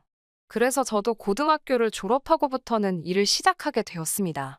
그래도 어머니한테 물려받은 재주가 있는지 제가 요리를 곧 잘하는 편이라서 도심지에 있는 나름 유명한 레스토랑에서 일을 시작할 수 있었습니다. 기약이 없는 이민 생활이었지만 그래도 아버지와 제가 둘이서 돈을 모으기 시작하면 10년 정도만 모으면 아버지와 제가 둘이 살 만한 작은 집 정도는 하나 살 수 있겠다는 계산이 서더라고요. 원래는 어머니가 모았던 돈이 있었다면 진작에 샀을 집이었지만 아버지가 그 돈을 다 날려먹었으니 고모집에서 나온 이후로는 한 달에 100만 원이 가까운 돈을 내면서 월세살이를 하고 있었거든요. 정말 월세로 내는 돈이 세상에서 제일 아깝다는 생각마저 들었습니다. 그렇게 3년 동안 열심히 어깨너머로 요리도 배우고 정신없이 바쁘게 살면서 돈을 모아왔습니다. 제가 한국으로 돌아오기로 결심하게 된 건 통장에 차곡차곡 쌓이고 있는 돈을 보는 게 인생의 유일한 낙이었던 언젠가였습니다. 평소처럼 열심히 일을 하다가 퇴근을 했는데 아버지가 집에 계시지 않더라고요. 이따금씩 새벽까지 일하시는 게 있으셔서 아침이 돼서야 들어오시려나 보다 하고 대충 넘겼어요. 그리고 아침에 일어났는데 아버지가 돌아오실 시간이 넘었는데도 돌아오지 않으시더라고요. 전화기도 꺼져 있고 어디서 뭘 하시는지 걱정이 돼서 그날은 출근까지 할 수 없었습니다. 아버지의 행방을 알 수 있던 건 그날 저녁이었어요. 경찰서에서 연락이 왔습니다. 아버지가 술에만 취해서 행패를 부리고 다닌다고요. 수중에 돈도 얼마 없었는데 탈탈 긁어모아 보석금을 내고 아버지를 빼내왔어요. 아버지는 술이 아직도 깨지 않으셨는지 제가 운전하는 차 옆에서 고개를 돌린 채 아무 말도 없으시더라고요. 그리고 나서 충격적인 사실을 전해 듣게 되었습니다. 아버지가 다짜고짜 미안하다면서 눈물을 보이시더군요. 안 좋은 예감이 들었지만 아버지가 울고 계시니 왜 그러시냐 물어볼 수밖에 없었어요. 아버지는 기어이 여태까지 아버지가 모은 돈과 제가 졸업 후에 대학교도 포기하고 모아놓은 돈에 또다시 손을 대신 거였어요. 같이 일하시던 분하고 잠깐 놀러 갔다던데 조금씩 돈을 잃기 시작하니 본전 생각이 나서 한 번만 더 하다가 통장에 있는 돈까지 손을 대신 거였어요. 막상 저희를 버리고 떠난 어머니가 원망스러웠는데 그때가 되니 어머니 기분이 이해가 되더라고요. 정신 차린 듯 보였지만 태생부터 구제불능이었던 아버지였던 거예요. 차라리 어머니가 저를 혼자 남겨두지 않고 같이 데리고 가셨으면 하는 생각이 들기까지 했습니다. 도무지 참을 수가 없었어요. 그 뒤로 아버지와는 한 집에 있어도 말 한마디를 섞지 않았습니다. 한 달 동안 정말 제가 일하던 레스토랑에서 법이 허락하는 선에서 최대한 일을 하고 남는 시간에는 아는 분 통해서 또 다른 일을 했어요. 그렇게 한 달 내내 쉬는 날도 없이 일만 했더니 제 손에 700만 원이라는 돈이 생겼습니다. 그 돈으로 아버지가 혼자 지낼 수 있게 한 달치 월세를 미리 내놓고 또 나머지 100만 원은 현금으로 찾아서 허튼데 쓰지 말라는 편지만 남겨두고 남은 돈으로는 비행기표를 사서 저도 혼자서 귀국길에 올랐습니다. 반나절이 넘게 걸리는 비행기 안에서 혼자 울었다가 한편으로는 후련하기도 한 마음 때문에 웃었다를 반복했어요. 누가 보면 저를 미친 사람으로 봤을 수도 있었을 정도로 정신없는 비행이었습니다. 아무튼 제 과거 이야기가 너무 길었네요. 한국으로 돌아오고 나서는 제 수중에 남아있는 돈으로 보증금 200에 월세 30만 원짜리 허름한 방에서 혼자서 생활을 시작했습니다. 영어는 자신이 있었지만 학위가 없는 저를 써줄 만한 영어 학원은 그 어디에도 보이지 않았어요. 그나마 배운 게 요리이다 보니 그걸 가지고 금세 취직을 해서 기본적인 생활을 유지할 수는 있었습니다. 미국에서도 요리하는 사람들이 박봉이기는 한데 한국도 마찬가지더라고요. 200만 원도 안 되는 월급이었지만 그래도 저 하나 입에 풀칠하고 사는 데는 모자람 없이 넉넉한 돈이었어요. 출퇴근하는데 드는 대중교통비만 제외하면 식사는 일터에서 해결할 수 있으니 다행히 돈 들 곳이 많지는 않았습니다. 허름한 월세방을 탈출하고 싶은 마음은 굴뚝 같았지만 당장 이 집보다 싼 곳을 찾을 수가 없어서 한동안 지내게 되었어요. 박봉인데다가 정신없이 바쁜 직장 생활이었지만 언젠가는 저도 적당한 아파트 한 채 얻어서 아버지처럼 가족들 고생만 시키는 그런 사람이 아니라 저를 많이 아껴주고 저를 위해 희생할 수 있는 그런 사람을 만나 가정을 꾸리고 그렇게 평범한 인생을 살겠다는 목표 하나만 가지고 이악 물고 버텼습니다. 그렇게 하루하루를 살아가고 있던 제게 결혼까지 약속하게 되는 그런 사람이 찾아왔어요. 정말 상상도 못한 만남이었습니다. 하루는 제 핸드폰으로 모르는 번호로 전화가 왔어요. 보통 모르는 번호로 전화가 오면 받지를 않는데 같은 번호로 수도 없이 전화가 걸려왔습니다. 계속해서 무시하고 있었는데 문자로 제 이름을 들먹이며 어머니 일로 전화를 드렸다는 문자를 받았습니다. 어머니와는 이미 10년 가까이 연락 한 통 없이 지냈는데 어떻게 제 정보를 알아내서 사기를 치려는 건가 하는 의심이 들었지만 또 어머니라는 단어를 보니 그 문자를 모르는 척 할 수가 없겠더라고요. 그 문자를 받고 나서 몇 시간 정도 혼자 고민하다가 무슨 이야기인지 드러나 보자는 심정으로 전화를 걸었습니다. 전화기 너머로 제 또래 정도로 생각되는 남자의 목소리가 들려왔어요. 남자는 자기를 어머니와 꽤 오래 같은 식당 홀에서 서빙 일을 하는 사람이라고 소개했습니다. 저희 어머니는 주방에서 일을 하셨는데 일터에서 만난 두 사람이지만 어머니께서 제 또래인 그를 보고 제 생각이 많이 나서 여러모로 신경을 많이 써줬다고 하네요. 그렇게 저를 안심시키고 나서 곧바로 금전을 요구할까 싶어 많이 걱정했는데 그는 곧바로 어머니에 대한 소식을 전해줬어요. 어머니가 많이 아프시다고요. 어머니가 입원해 계신다는 병원 주소를 받아 그 병원으로 향하는 택시 안에서 참 여러 가지 생각이 오고 갔어요. 어머니가 아프다는 말에 걱정이 되면서도 어머니가 어떻게 제가 한국으로 돌아온 사실을 알고 계셨던 걸까? 아니면 정말 금품을 노린 신종 사기 수법인가 하는 등등 어머니를 다시 만날 수도 있다는 기쁨과 많이 아프시다는 말에 기대 반 걱정 반으로 병원으로 향했습니다. 병원 대합실에서 저를 기다리던 그와 만났어요. 평범하고 무난한 인상이라 그런지 이 사람이 저에게 사기를 칠 것 같다는 생각이 들지 않았습니다. 어머니가 계신다는 병실에 어머니가 안 계시다면 그냥 그 길로 저는 돌아가 버리면 되는 상황이고 병원 안에도 사람이 많았기 때문에 저한테 해코지를 하거나 위험한 일들이 생기지 않겠다는 확신이 들어서 그를 따라갔어요. 어머니가 입원해 계신다는 병실로 향하는 동안 그는 주절주절 여러 이야기를 해줬습니다. 저를 찾는데 정말 너무너무 힘들었다. 겨우 찾았다고 생각했는데 전화를 안 받아서 집 주소까지 알아내서 찾아가 볼까도 고민 많이 했었다 하면서요. 금세 어머니가 입원해 계시는 병실에 도착했고 저는 그날 어머니와 10년 만에 재회를 하게 되었습니다. 하지만 재회의 기쁨도 잠시 어머니는 정말 몸이 많이 안 좋아 보이셨어요. 암이 이미 전신으로 퍼져서 손쓸 방도가 없다는 충격적인 소식을 전해주셨습니다. 매일같이 저를 두고 온 마음의 잠도 제대로 못 이루고 계셨다고 해요. 돈을 어느 정도 모아 안정이 되고 나면 그때가 돼서야 저를 부르려고 했는데 안정이 되기도 전에 몸이 이 모양 이 꼴이 되었다고 슬퍼하셨습니다. 암이 발견되고 나서 어머니에게 주어진 시간이 얼마 남지 않았다는 걸 알게 되셨고 그때가 돼서 가기 전에 제 얼굴이라도 한번 보고 싶어서 미국에 있는 아버지에게 연락해서 제 이야기를 물어봤다고 하네요. 아버지가 잘 계시는지 따위는 묻고 싶지도 않았습니다. 그래도 순순히 제가 한국으로 돌아갔다는 이야기를 어머니께 해주신 것 같아요. 같이 일을 하는 이 청년에게 부탁해서 저의 행방을 찾아달라고 부탁을 하셨다는 거예요. 그는 어머니의 부탁을 멋지게 수행해낸 거고요. 어머니는 이제 제 얼굴 한 번 보고 그렇게 떠난 걸 제게 사과도 하셨으니 이제 더 이상 여한이 없다고 편하게 갈 수 있겠다고 웃으셨어요. 어머니께 이제 다시 만났는데 벌써 가실 생각만 하시냐고 제가 일을 관둬서라도 어머니 곁에 있어 드릴 테니 포기 말고 치료를 받자고 했습니다. 말한 대로 저는 바로 직장을 그만두고 매일같이 병원에서 어머니와 시간을 보냈습니다. 제가 있다고 해서 이미 암세포가 온몸에 퍼져버린 상황인데 당연히 더 나아질 일은 아니었어요. 어머니도 치료를 워낙에 힘들어 하셨습니다. 그때 저를 찾아온 게 저를 찾아준 거였습니다. 그는 저에게 솔직한 자기의 생각을 말해줬어요. 옆에서 이렇게 간호해준다고 해서 나아질 상황이 아니다.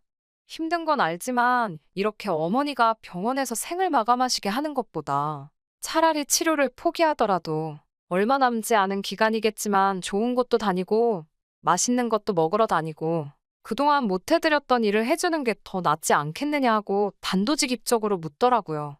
어머니도 옆에서 듣고 있다가 치료가 워낙에 고통스럽기도 하고 저를 10년 만에 다시 만났는데 병원에서만 지내고 싶지도 않으시다고 병원비며 약값이며 치료비도 너무 부담이 되고 말한 대로 남은 시간을 우리끼리 행복하게 보내는 게 낫지 않겠느냐며 저를 설득하셨어요. 결정을 내리는 게 쉽지는 않았습니다. 그래도 어머니께서도 강하게 원하시는 바이기도 했고 저도 언제까지 일을 쉬면서 어머니 간호를 하기에 제가 가진 게 너무 없다는 사실도 알고 있었기 때문에 그렇게 어머니와 퇴원수속을 밟게 되었습니다. 어머니는 제가 사는 곳에서도 차로 불과 30분밖에 떨어지지 않은 가까운 곳에 살고 계셨어요. 한국에 있는 동안 이렇게 가까이 살고 있었는데도 몰랐다는 생각에 저도 제가 왜 돌아오자마자 어머니를 찾지 않았던 것인가 하는 후회가 컸습니다. 빌라 2층에 거주하셨는데 2층으로 올라가는 계단마저도 힘에 부처 하시더라고요. 그걸 보는 제 마음이 편치 않았습니다. 저를 찾아준 그는 기꺼이 같이 일을 나가지 않으면서도 운전기사 노릇을 자처하면서 저랑 어머니가 여기저기 같이 놀러 다니고 어머니와 같이 시간을 보낼 수 있게 도와줬어요.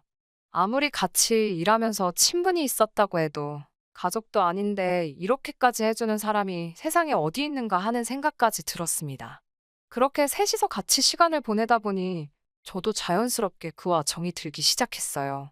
그리고 그 남자의 고백으로 저희는 연인 사이가 되었습니다. 어머니도 일을 하면서 그를 보면 제 생각이 많이 났고 어머니 눈에는 요즘 세상에 이렇게 성실한 청년이 또 어디 있겠냐며 저희가 연인이 된 사실을 축하해 주셨어요. 그렇게 짧고도 긴 4개월이 지나갔고 어머니는 결국 돌아가셨습니다. 그래도 가기 전에 저와 함께 시간을 보낼 수 있어서 많이 행복하셨다고 든든한 짝이 생긴 걸 두 눈으로 보고 가니 안심이 된다는 마지막 말을 남기고 저는 다시 어머니와 영영 이별을 하게 되었습니다. 참으로도 견디기 힘들었습니다. 그래도 남자친구가 제 곁에서 든든한 기둥 역할을 해주었기에 이겨내는데 그리 오랜 시간이 걸리지 않았습니다. 어머니의 장례식이 완전히 끝나고 나서 얼마 뒤에 어머니께서 제 앞으로 거액까지는 아니지만 상당한 금액의 보험금을 남겨두셨다는 사실을 알게 되었어요. 어머니가 살고 계시던 빌라도 제가 상속을 받게 되었고요. 아이러니하게도 어머니를 떠나보냄과 동시에 제가 꿈꾸던 평범하고 안정된 삶을 손에 넣게 되어버린 거죠. 그리고 나서 생각지도 못한 사람이 미국에서 저를 찾아왔습니다. 다른 사람도 아닌 제 아버지였어요. 어머니가 돌아가신 슬픔을 같이 나눠줄 줄 알았던 아버지는 대뜸 저를 보자마자 어머니가 남겨놓은 보험금이 있지 않겠냐며 다 알고 왔다고 저에게 돈을 요구하시더군요. 반평생을 부부로 살아왔기 때문에 그 돈을 가질 자격이 된다고 하시면서요. 그때 제 곁을 지켜준 게 남자친구입니다. 아무리 미워도 아무리 가족들 고생시킨 사람이라도 가족이었기 때문에 저는 아버지를 내칠 수 없었는데 남자친구는 단호하게 아버지에게 돈 한 푼도 주면 안 된다고 저에게 단단히 말을 해왔습니다. 어머니가 저의 행복을 위해서 남겨준 것이지 또다시 아버지에게 빼앗기라고 준 돈이 아니라면서 말이죠. 그렇게 지독하게도 오래되었던 아버지와의 악연을 끊어낼 수 있게 도와준 게 남자친구였습니다. 저는 그날 이후로 남자친구를 세상 그 누구보다 신뢰하게 되었어요. 그리고 정말 얼마 지나지 않아서 결혼 이야기까지 오고 가게 되었습니다. 그때까지도 저는 정말 제가 어머니를 조금이라도 일찍 찾았더라면 어머니가 제가 결혼하는 모습도 볼 수 있지 않았을까 하는 생각이 들었어요. 같이 있을 때는 너무나도 든든한 남자친구였지만 요 몇 달간 제가 어머니와 시간을 보내는 걸 도와준다고 그나마 다니고 있던 식당에서 해고까지 당하는 바람에 마땅한 직장도 없는 사람이었으니 당장 아무런 벌이가 없는 상황이었어요. 신랑감으로 적합한 상황이 아니라는 건 알고 있었습니다. 그래도 상관없었습니다. 어머니가 남겨주신 집도 있으니 신혼집 걱정할 것도 없고 저는 그래도 경력이 있기 때문에 당장 직장을 구하는데 별 문제가 없었습니다. 그러는 와중에 남자친구가 어머니의 보험금을 가지고 체인점 형식의 식당을 하나 오픈하면 어떻겠냐고 제안을 해왔어요. 어쨌든 접객을 해본 경험도 있고 저도 요리가 본업이다 보니 괜찮은 제안이라 생각했습니다. 당장은 제가 출근을 하기로 하고 그동안 남자친구는 가게 자리와 어떤 체인점을 오픈할지 알아보기로 했고 그렇게 저희는 서로의 미래를 약속하고 결혼 준비를 하기 시작했습니다. 하지만 결혼 약속을 하고 나서 이 남자의 시커먼 속내를 알아버리게 되었습니다. 일을 마치고 나서 저녁 늦게 집에 들어왔는데 현관문 너머로 집안의 인기척이 느껴지더라고요. 남자친구가 와 있나 하고 문을 열고 들어갔는데 남자친구 혼자만 있는 게 아니었습니다. 남자친구의 어머니가 같이 계시더군요. 결혼을 약속하긴 했지만 아직 정식으로 인사를 드린 적도 없는데 저희 집까지 어머니를 데리고 들어온 이유가 뭔지 참 궁금했어요. 어머님에게 인사를 시키기엔 장소가 제가 사는 집이라는 것이 이해할 수가 없었습니다. 그런데 어머님께서 꺼내시는 말을 듣고 그 속셈이 무엇인지 단번에 알아차리게 되었어요. 어머님은 저를 보자마자 이 집이 아무리 방이 두 개라지만 세 사람이 살기에는 너무 좁은 것 같지 않냐고 하셨어요. 제 이름이 뭔지, 제가 당신 아들과 결혼할 여자라는 사실도 묻기 전에 다짜고자 말이죠. 그러고선 돌아가신 어머니가 남겨준 보험금이 있다고 들었는데 이 집을 팔고 그 돈을 합쳐가지고 30평대 방 3개짜리 아파트를 하나 구하는 게 어떻겠냐고 말을 하시더라고요. 남자친구가 그 돈은 결혼 후에 저희가 사업을 시작할 때 쓰려고 해서 못 쓴다고 어머님에게 한마디 하더라고요. 어머님 의견에 반대를 해준 건 다행이지만 여전히 어머님이 왜 우리 집까지 와서 저러고 있는지는 설명이 되지 않았습니다. 그리고 무엇보다도 세 사람이 산다는 게 무슨 뜻으로 한 말인지 그 의도가 너무 뻔히 보여서 제가 아무 말도 하지 않을 수가 없었어요. 그래도 시어머니가 되실 분인데 시작부터 단추를 잘못 끼울 필요는 없으니 못 알아들은 척 아직 남자친구와는 자녀 계획은 따로 없고 둘이서 살기엔 교통도 그렇고 이만한 집이 또 없다고 생각한다고 말했습니다. 하지만 어머님도 여간내기가 아니셨어요. 자기가 한 말 뜻을 정확히 알아들었으면서 모르는 척하는 것 좀 보라며 제 머리 꼭대기 위에 서 계시더라고요. 어머님과 저 사이에 묘한 기류가 흐르기 시작하니 남자친구가 그걸 눈치채고는 둘 사이에 끼어들어서 분위기를 전환하려고 하더라고요. 좋은 소식을 전해주러 온 자리인데 두 사람 다 서로 날세울 필요 없다고 하고는 좋은 소식이라고 전해주는 말이 다른 게 아니고 가게 자리도 수배가 끝났고 요즘 유행하는 치킨집을 하기로 결정했다는 거예요. 평소였으면 잘 되었다고 축하할 일이었겠지만 그렇게 썩 기쁜 소식이 아니었어요. 왜냐하면 남자친구가 저와 어머님을 뜯어말리면서 덧붙인 말 때문입니다. 남자친구는 이제 한 가족이 될 사이인데 사이좋게 지냈으면 좋겠다고 말을 하더라고요. 남자친구를 방으로 끌고 들어가 말했어요. 사이좋게 지내고 말고를 떠나서 셋이 산다고 하시는 저 말씀이 대체 무슨 뜻이냐고 곧바로 따져 물었어요. 그러자 한다는 말이 너무나도 당당하게 무슨 말인지 모르겠냐고 말하며 우리가 결혼하게 되면 자기 어머니도 같이 함께 산다는 말이지 않겠느냐고 하는 겁니다. 그런 말은 전에도 한 적 없지 않냐 했더니 그래서 지금 말하는 거 아니겠냐는 뻔뻔한 대답을 하네요. 어떻게 그걸 나랑 상의도 없이 정할 수 있느냐 했더니 어차피 이제 어머니도 안 계시는데 자기 엄마를 어머니라 생각하고 모시고 살면 되지 않겠느냐는 알 수 없는 소리를 했어요. 그러면서 저를 위한 배려랍시고 한다는 말이 어차피 치킨집은 닭만 튀기면 되는 거니 제가 딱히 주방에 들어갈 필요까지는 없다고 하는 겁니다. 튀기는 거야 아무나 해도 되는 거고 저보고는 앞으로 일할 필요 없이 집에 있으면 된다고 하는 씨알도 먹히지 않는 소리를 꺼내는 겁니다. 요즘 같은 세상에 와이프 일 안 시키고 집에만 있으라고 하는 남자 흔치 않다며 저보고 복 받은 거나 마찬가지라고 하더라고요. 마침 어머니도 혼자 집에서 외로우실 테고 여태껏 어렵게 살아오느라 외식도 제대로 못 해보셨는데 제가 요리를 할 줄 아니 집에서 이것저것 못 드셔본 음식들을 어머님께 요리해주면 딱 되겠다며 싱글벙글 저를 자기 어머니 수발들게 만들려는 식모 계획을 천연덕스럽게 말하더라고요. 너무 어이가 없었어요. 나를 지켜주러 결혼하려던 거 아니었느냐 따졌더니 이게 지켜주는 게 아니고 뭐냐고 오히려 저에게 따져묻더군요. 돌아가신 어머니 돈 고스란히 물려받게 지켜준 게 누구냐면서요.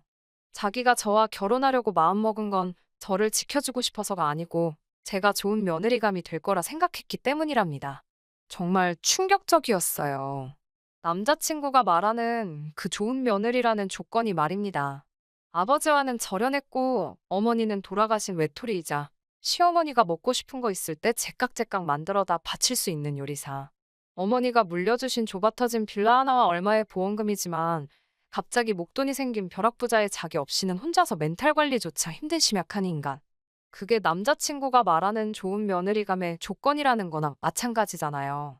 그동안 남자친구에게 신세를 많이 지기는 했지만 이렇게 아무런 상의도 없이 일을 결정하고 어머님까지 집에 모시고 온 걸 보니 이미 두 사람은 이야기가 끝난 상태라는 건 물어보지 않아도 뻔한 이야기였어요. 저는 남자친구에게 당신 덕분에 어머니와 재회도 하고 좋은 추억을 쌓은 건 평생에 걸쳐 감사할 일이지만 결혼은 다시 생각해보는 게 좋겠다고 말했습니다. 이런 식으로 저에게 한마디 없이 결정되는 일이 이게 마지막은 아닐 것 같다고. 그리고 우리 어머니 돌아가신 목숨값으로 가게 열어서 평생 당신 어머니 수발 들며 살고 싶은 생각은 없다고 말했습니다. 밖에서 이야기를 몰래 듣고 계시던 어머님이 저에게 말하는 꼬라지 좀 보라고. 천혜고아를 며느리로 받아주는데 고마워는 못할 망정 은혜를 이딴 식으로 갚냐고 호통을 치시더군요. 파혼 이야기와 어머님이 저를 두 번 다시 안 볼 것 같이 하는 말에 남자친구 얼굴만 벌개져서 안절부절 못하고 있더라고요. 아무리 남자친구가 저에게 못할 짓을 했어도 적어도 이 상황에서 어머님과 함께 사는 건 다시 생각해보자고만 했다면 저는 끝까지 파혼을 밀고 나갈 생각은 없었습니다. 그래도 남자친구 덕분에 엄마도 다시 만나고 행복한 시간을 보내도록 도와준 건 사실이니까요. 그런데 남자친구가 고작 생각해서 한다는 말이 그렇다면 어머니를 다시 만나게 도와줬으니 자기가 모자란 건 대출을 받아서라도 가게를 열 수 있게 보험금의 반을 내놓으라는 겁니다. 자기 아니었으면 제 수중에 있지도 않을 돈이었으니 자기한테도 어느 정도 공이 있고 소유권을 주장할 수가 있다고요. 여태까지 함께했던 시간들이 무색하게 내가 믿고 있던 그 사람인가 하는 생각이 들었습니다. 저도 호락호락 넘어갈 수는 없었어요. 자꾸 이런 식으로 나오면 경찰을 부르겠다고 내 집에서 꺼지라고 소리를 지르며 두 사람을 내쫓았습니다. 그리고 며칠이 지난 후에 그제서야 남자친구가 직장도 없이 어머니랑 사는 건 답이 안 나온다는 걸 깨달았는지 자기만 살겠다고 어머니와 합가 이야기는 없는 일로 할 테니 다시 시작해보자며 울며불며 들러붙더라고요. 당연히 저희 대답은 싫다였습니다. 이미 그동안 쌓인 신뢰와 믿음을 일순간에 산산조각 내버린 당신 책임이라고. 내가 사람을 잘못 본 만큼 당신도 사람 잘못 봤다고. 나는 절대 좋은 며느리감이 아니니 조건에 맞는 사람 찾아보라고 하고 두 번 다시 연락하지 말라고 말했습니다. 정말 시시하게도 그렇게 이별을 통보하니 남자친구도 답이 안 나온다는 판단을 했는지 더 이상 제게 연락을 하지 않았어요. 앞으로 행복할 일만 있겠다는 생각을 했는데 시작도 하기 전에 저는 다시 외톨이가 되었습니다. 그래도 후회는 하지 않습니다. 신세졌다는 이유 하나만으로 남자친구의 어머니를 마치 내 어머니처럼 모시고 살 생각은 없으니까요. 아버지가 어머니의 보험금을 뺏어가지 못하게 막아준 것도 남자친구지만 한편으로는 제가 그 돈을 들였다면 자기 몫이 사라진다고 생각했기 때문에 그렇게 하지 못하게 한 건가 싶은 생각도 드네요. 비약이 너무 심할 수도 있겠지만 어머니 치료를 포기하라고 제안한 것도 혹시 병원비로 나갈 돈 때문에 보험금이 줄어들지는 않을까 걱정했던 게 아닌가 싶은 생각도 들어요. 그런 뼛속까지 구제불능인 사람이었다면 이렇게 헤어진 게 저에게는 오히려 더 잘된 일이 아닐까 하는 생각을 해봅니다. 그래도 덕분에 어머니와의 좋은 마지막 추억을 만들 수 있었으니 당분간은 그 추억을 발판 삼아 그 어떤 힘든 상황도 행복했던 그때를 회상하며 이겨내려고 해요. 부디 저한테 제가 찾은 행복한 미래가 찾아올 수 있게 여러분들도 저를 응원해 주시면 참 감사하겠습니다. 안녕하세요. 결혼을 앞두고 있던 20대 후반의 여성입니다. 정말 결혼을 해도 아쉽지 않을 좋은 사람이라 믿었는데 제가 사람 보는 눈이 많이 부족했나 봐요. 결혼을 앞두고 헤어졌다는 사실이 실감이 나질 않지만 믿었던 만큼 속았다는 배신감이 더 크네요. 남자친구와는 대학 때 동아리 활동으로 잠깐 만났던 사이입니다. 같이 활동하던 첫 해에는 가끔 같이 밥도 먹고 연락도 주고 받았었는데 대학 2학년을 마치기 전에 남자친구가 군대에 가면서 사이가 멀어졌습니다. 남자친구와 멀어지게 된 게 비단 군대 때문만은 아닙니다. 저도 2학년을 마치게 될 때쯤에 미국으로의 유학 기회가 생겨 해외를 나가게 되었던 이유도 있었어요. 제가 미국으로 넘어가고부터는 그나마 가끔씩 안부를 주고받던 남자친구와도 자연스럽게 연락이 끊기게 되었기 때문에 그렇게 소식을 들을 길이 없게 되었어요. 원래는 어학연수만 마치고 반년 정도 후에 귀국하는 예정이었는데 기회가 닿기도 했고 아버지가 이참에 아예 공부를 새로 해보는 게 어떻겠냐고 권유도 하셨기에 아예 어학연수를 하면서 미국에 있는 대학교에 편입을 하게 되었습니다. 더 오래 머물 계획은 없었는데 그렇게 공부를 하다 보니 거기서 대학원까지 마치게 되었습니다. 졸업 후 교수님의 추천으로 미국에 있는 회사에서 인턴 생활까지 하게 되었고요. 저도 무척이나 열심히 했지만 부모님의 경제적 서포트가 없었다면 불가능한 일이었을 거예요. 당시 부모님은 작은 사업을 하고 계셨습니다. 자본금 5천만 원으로 시작한 작은 사업이었는데 우연한 기회로 국책 사업을 맡게 되면서 사업이 가파르게 성장할 수 있었어요. 덕분에 저도 미국에서 지내기 시작하면서 대학원까지 마칠 수 있었던 거고요. 귀국 후에는 전공을 살려서 한국에 있는 기업에 취직을 하려던 계획이었습니다. 그런데 돌아와서 지내다 보니 저의 전공을 살리기엔 아버지의 회사만한 곳이 따로 없겠다는 생각이 들더라고요. 아버지도 어느 정도 하고 계시던 사업을 제가 물려받기를 원하시던 눈치였고요. 하지만 제가 낙하산으로 들어가서 이미 잘하고 있는 회사에 물을 흐리고 싶지는 않았고 아버지도 제가 가장 밑바닥인 사원으로부터 시작해서 밑에서부터 착실하게 올라와서 회사 다른 사람들에게도 인정받는 게 수순이라고 생각하셨고 그 점을 강조하셨어요. 겸손이라는 미덕이 가장 중요한 것 아니겠냐며 회사에서 일을 시작할 수는 있게 하겠지만 특히 직장 동료들에게 제가 아버지의 딸이라는 점을 꼭 숨겼으면 하는 눈치셨습니다. 저 또한 아버지가 무슨 말씀을 하시는지 알았고 괜한 오해를 사고 싶지 않았으니 그렇게 하기로 했고 결국 아버지의 회사에서 일을 시작하게 되었습니다. 회사 생활을 시작한 지 2년쯤 지났을 무렵 승승장구까지는 아니지만 회사에서 어느 정도 저도 인정을 받으며 자리를 잡아가고 있던 시기였습니다. 사업이 잘 되기는 했지만 소규모 회사인지라 직원 수가 그렇게 많은 편이 아니에요. 그래서 사람이 들어오고 나가고를 모를 수가 없었습니다. 속한 부서가 다를지라도 서로 얼굴은 알고 지내는 편이고요. 하루는 신입사원을 뽑는데 인사 담당자가 저랑 같은 나이에 같은 대학교 출신이라고 저보고 혹시 아는 사람이냐고 물어왔어요. 지원자 중에 가장 인상 깊은 사람이라 그런데 혹시 제가 아는 사람이거나 한다면 의견 좀 들어보고 싶다고요. 그런데 지원자의 이력서를 보고 저는 깜짝 놀라게 되었습니다. 저랑 짧은 인연을 가졌던 남자친구의 사진이 붙어 있었거든요. 예전에 연락이 끊어진 친구에 대한 반가움보다 저와 알던 사이라는 걸 알려야 하나 말아야 하나 고민부터 앞서더라고요. 저는 대학교를 다니다가 유학을 떠나서 대학 시절에 인맥은 없는 거나 마찬가지다 하고 둘러댔어요. 그런데 그러고 얼마 뒤에 남자친구가 당당히 합격해서 회사에 입사하게 되었더라고요. 남자친구도 저를 알아본 눈치였는데 제가 저도 모르게 제 입에 손을 가져다 대며 남자친구에게는 비밀로 하라는 듯 제스처를 취했습니다. 사람들이 워낙에 말을 잘 만들어내기도 하고 말도 안 되는 소문으로 고생하는 사람들을 몇몇 봐와서 그런지 저도 모르게 그런 행동을 취했던 것 같아요. 그리고 그 이후로 결국 저는 처음 한 반년 동안은 남자친구를 모르는 척 했습니다. 그런 와중 하루는 남자친구에게 연락이 왔어요. 친한 친구가 되자는 건 아니지만 그래도 동료로서 친하게 지낼 수는 있지 않겠냐고요. 사실 신입 직원인데도 불구하고 일도 잘했고 우연찮은 기회였지만 저희 아버지와 출장을 자주 다녔어요. 아버지도 남자친구의 능력을 인정하는 분위기였고 저도 한층 멋져진 남자친구 모습에 저도 호감을 느끼고 있었거든요. 아무튼 남자친구가 먼저 용기를 내서 연락을 준 점에 대해 저는 고맙기도 하고 한편으로는 미안한 마음도 들었습니다. 그 이후로는 동료로서 가끔씩 점심도 같이 먹고 영화도 같이 보다가 결국 연인 사이로 발전하게 되었습니다. 그때쯤 아버지한테도 남자친구가 사실은 제가 한국에서 대학교를 다닌 시절부터 알던 사이라고 했습니다. 아버지는 혹시 남자친구 취직에 제가 연관돼 있던 거냐는 걱정만 하시고는 아니란 사실을 알고는 안도의 한숨을 내쉬었어요. 그리고 아버지도 사람이 참 괜찮고 능력도 있는 것 같으니 한번 잘 만나보라고 응원해 주셨습니다. 솔직히 신중하고 말수도 많이 없는 남자친구가 적극적으로 저에게 다가오기 시작했을 때 사실 전 속으로 적잖이 놀랐습니다. 학교 다닐 때부터 남자친구는 매사 지나치게 조심스럽고 여러 가지 경우에 변수를 고려하는 편이라 그런 신중함이 주변 사람들을 지치게 하는 편이었거든요. 지금 돌이켜 생각해보니 사람들을 많이 사귀지 않았던 것도 그런 성격 때문이 아니었을까 싶네요. 반면에 제 성격은 한다면 한다고 아니면 아닌 거지 어정쩡한 건 딱 싫어합니다.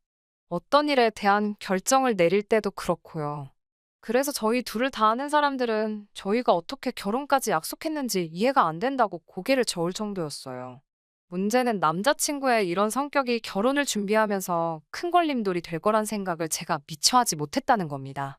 정확히 말하자면 이런 성격을 갖게 된 이유가 뭔지 알려고 하지 않은 게 문제였어요. 나중에 알게 된 일이지만 남자친구가 이런 성격을 갖게 된 데에는 남자친구 부모님의 영향이 굉장히 컸던 것 같네요. 결혼 이야기가 나오면서 남자친구 부모님에게 인사를 하러 가게 되었습니다. 남자친구 차가 고장이 났다고 해서 제 차를 끌고 가게 되었어요. 내비게이션에 남자친구가 준 주소를 치고 가는데 집을 찾기가 쉽지 않았어요. 결국 같은 동네를 세 바퀴나 돌았는데도 집을 찾지 못했는데 아무 말도 없는 남자친구 모습이 어이가 없더라고요. 게다가 1시 반까지 도착하기로 되어 있었는데 시간은 이미 1시 40분을 넘어간 상황이었으니 어찌나 초조하던지요. 남자친구는 자기가 어머니한테 늦는다고 미리 연락을 해놓았다며 걱정하지 말라고 했지만 처음 인사를 드리러 가는 제 입장에서는 그런 말을 듣는다고 안심이 될 리가 없었지요. 만나 뵙기도 전에 흠이 잡힌 기분이었으니까요. 저는 남자친구에게 그냥 말로 옆에서 어디로 어떻게 가라고 알려달라고 몇 번을 말했는데 남자친구가 계속 그냥 내비게이션이 가라는 대로 가라며 말을 안 하는 거예요. 결국 의도치 않게 자기 집인데 어떻게 가는지도 모르냐고 화를 냈습니다. 남자친구는 우물쭈물해하며 워낙 오랜만이라 까먹었다고 하더군요. 원래 자기가 방향치에 길을 잘못 외운다고 설명을 하는데 분명히 지지난주 주말에도 부모님 뵈러 간다고 했던 사람이 2주 만에 그것도 다른 사람도 아닌 자기 부모님 집에 가는 길을 까먹었다는 게 전혀 납득이 되지 않는 변명이었습니다. 하지만 당시에는 운전 중인데다 이미 예민해질 대로 예민해진 상황에서 남자친구와 말다툼까지 벌이고 싶지는 않더라고요. 남자친구가 거짓말을 하고 있다는 건 확신하고 있었지만요. 어쩔 수 없이 일단 나중에 두고 보자 생각하고 시댁 찾기에 열을 올렸습니다. 그렇게 동네를 5바퀴도 넘게 돌다가 결국 남자친구 부모님이 집 앞으로 나와주신 덕분에 간신히 집을 찾을 수 있었습니다. 다행히 늦었음에도 불구하고 남자친구 부모님은 그렇게 화가 나신 눈치는 아니었습니다. 당신 아들에게 정신 좀 똑바로 챙기라고 하시면서 저에겐 운전하느라 고생했다 하시더군요. 남자친구 어머니께서는 식사 준비도 좀 늦어졌다며 잠깐 기다리라 하셨고 저는 거실 소파에 앉아 있었습니다. 거실에 앉아 찬찬히 집안을 둘러보는데 집이 정말 예쁘고 좋더라고요. 정말 잘 꾸며놓은 호텔이나 모델하우스처럼 보일 만큼 군더더기라곤 하나도 찾아볼 수 없는 집이었습니다. 평소에 남자친구가 워낙 평범하게 다니기도 했고 남자친구 재력에는 관심도 없었기에 솔직히 이렇게 고급스러운 집은 예상을 못했습니다. 아파트에서만 살았던 저였기에 한국에도 이런 미국식 주택이 있는 게 참 신기했어요. 어머님께 제가 2층도 구경해도 되냐고 조심스레 여쭈니 약간 당황하신 얼굴로 떨떠름하게 그러라 하시더군요. 그래서 2층에 올라가니 1층처럼 2층에도 간이 부엌이 하나 있었고 거실하고 방도 있더라고요. 이 큰 집에 남자친구 부모님만 사셔서 그런 건지 2층에는 사람의 온기가 하나도 느껴지지 않았습니다.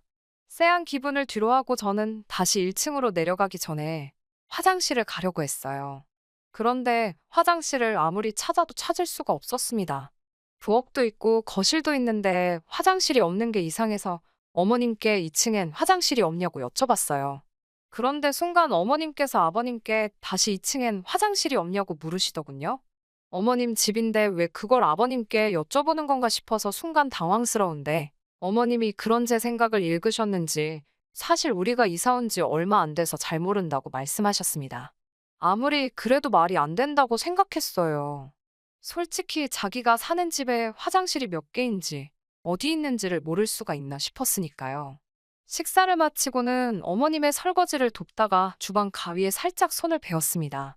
피도 많이 나질 않길래 그냥 밴드 하나 붙이면 해결될 것 같아 어머님께 혹시 구급상자는 어디 있냐고 여쭈니 아까보다 더 당황하신 표정으로 그런 게 집에 있나 모르겠네라며 허둥지둥 하시더라고요.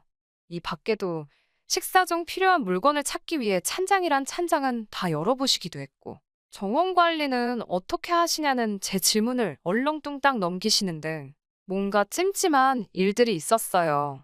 식사 시간 동안 예비 시부모님이 보여주신 모습 또한 영 개운치는 못했습니다. 저란 사람에 대해서는 그다지 궁금해하지 않으시는 눈치였고 오로지 저희 부모님의 직장이나 재산에만 관심이 있으신 것 같았어요. 저는 아버지, 어머니 두 분 다 지금은 은퇴하고 집에 계신다고? 저는 두 분 재산에 대해서는 아는 바가 없다고 말씀드렸습니다. 결혼은 제가 모아둔 돈으로 할 생각이라고도 했고 어른들의 도움은 웬만해선 받지 않을 생각이라고요. 남자친구랑 사실 이 부분에 대해서는 이야기를 진지하게 나눠본 적은 없었지만 오래전부터 생각해온 저희 진심이긴 했습니다. 집으로 돌아오는 길에 남자친구는 말이 없었습니다. 제가 분위기를 좀 바꿔보려고 농담을 해도 피곤하다는 반응뿐이었어요. 그리고 다음 날이었어요.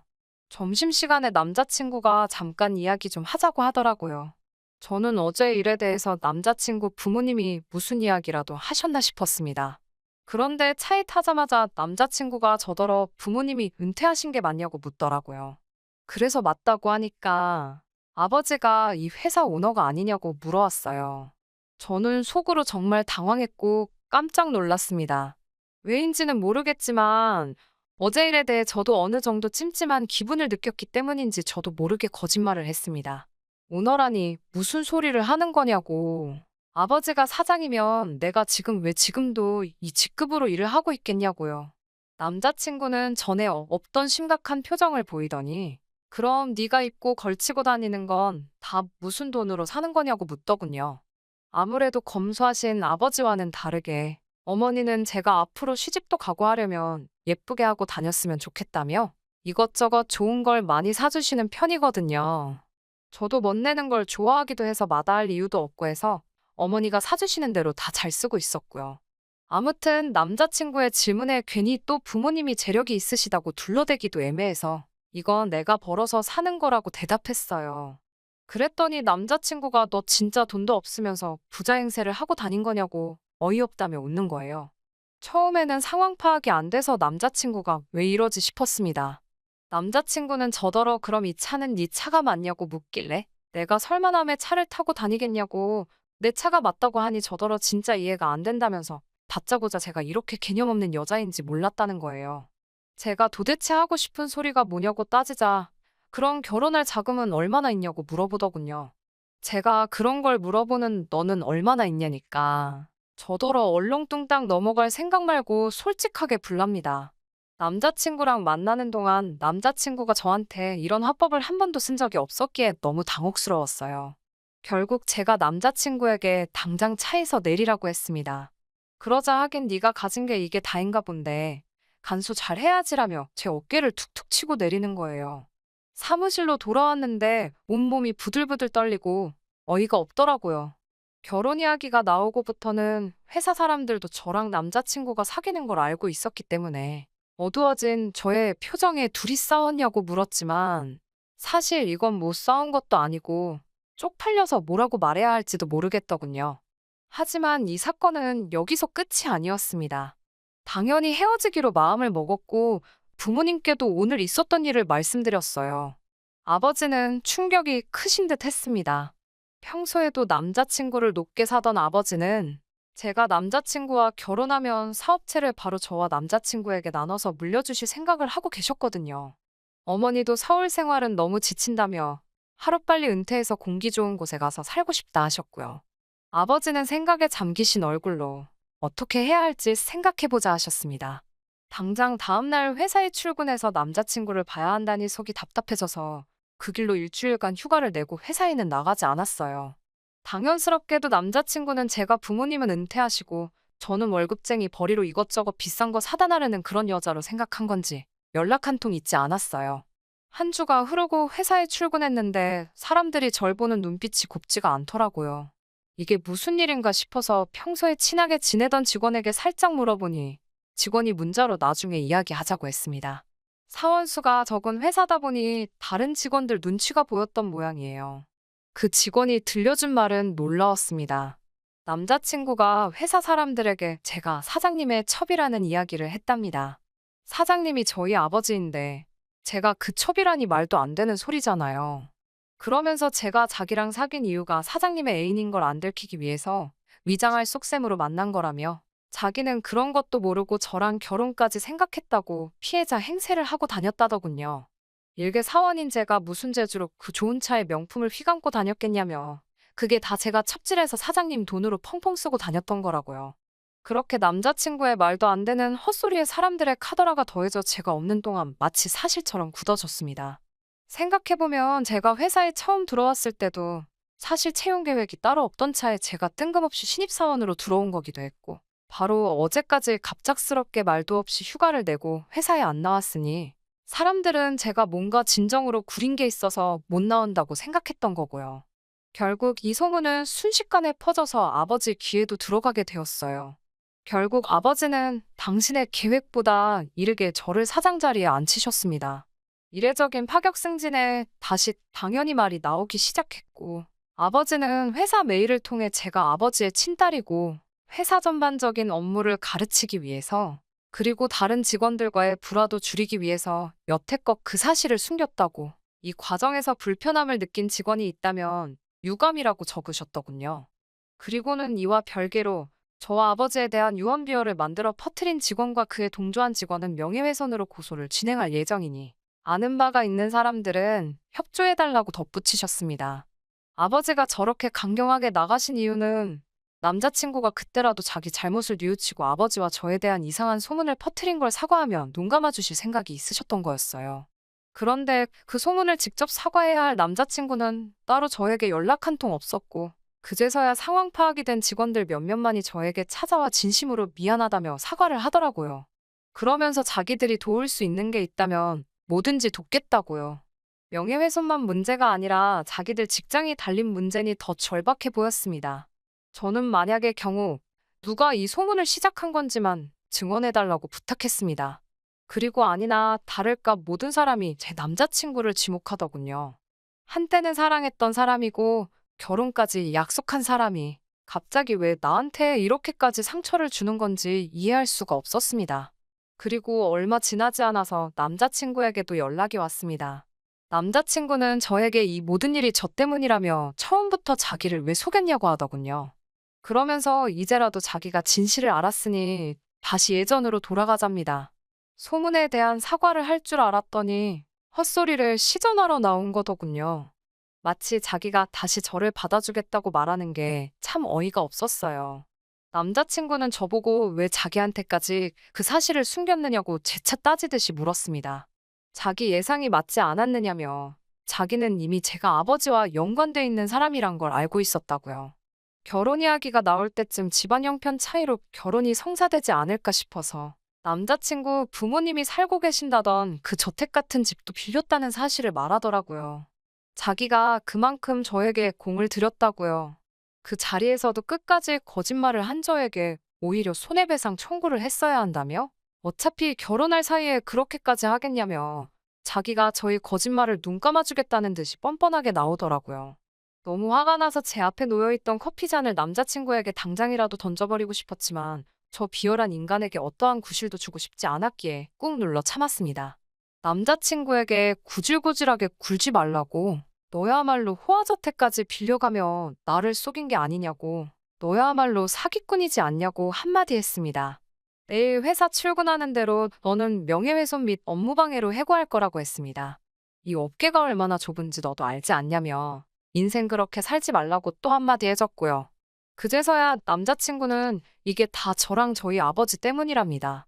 아버지와 같이 떠난 출장지에서 우연히 저희 아버지 핸드폰을 보게 되었답니다.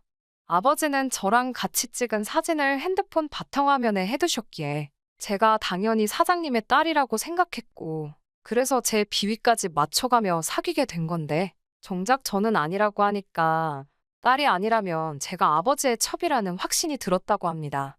그리고 배신감에 치가 떨렸다는 거예요.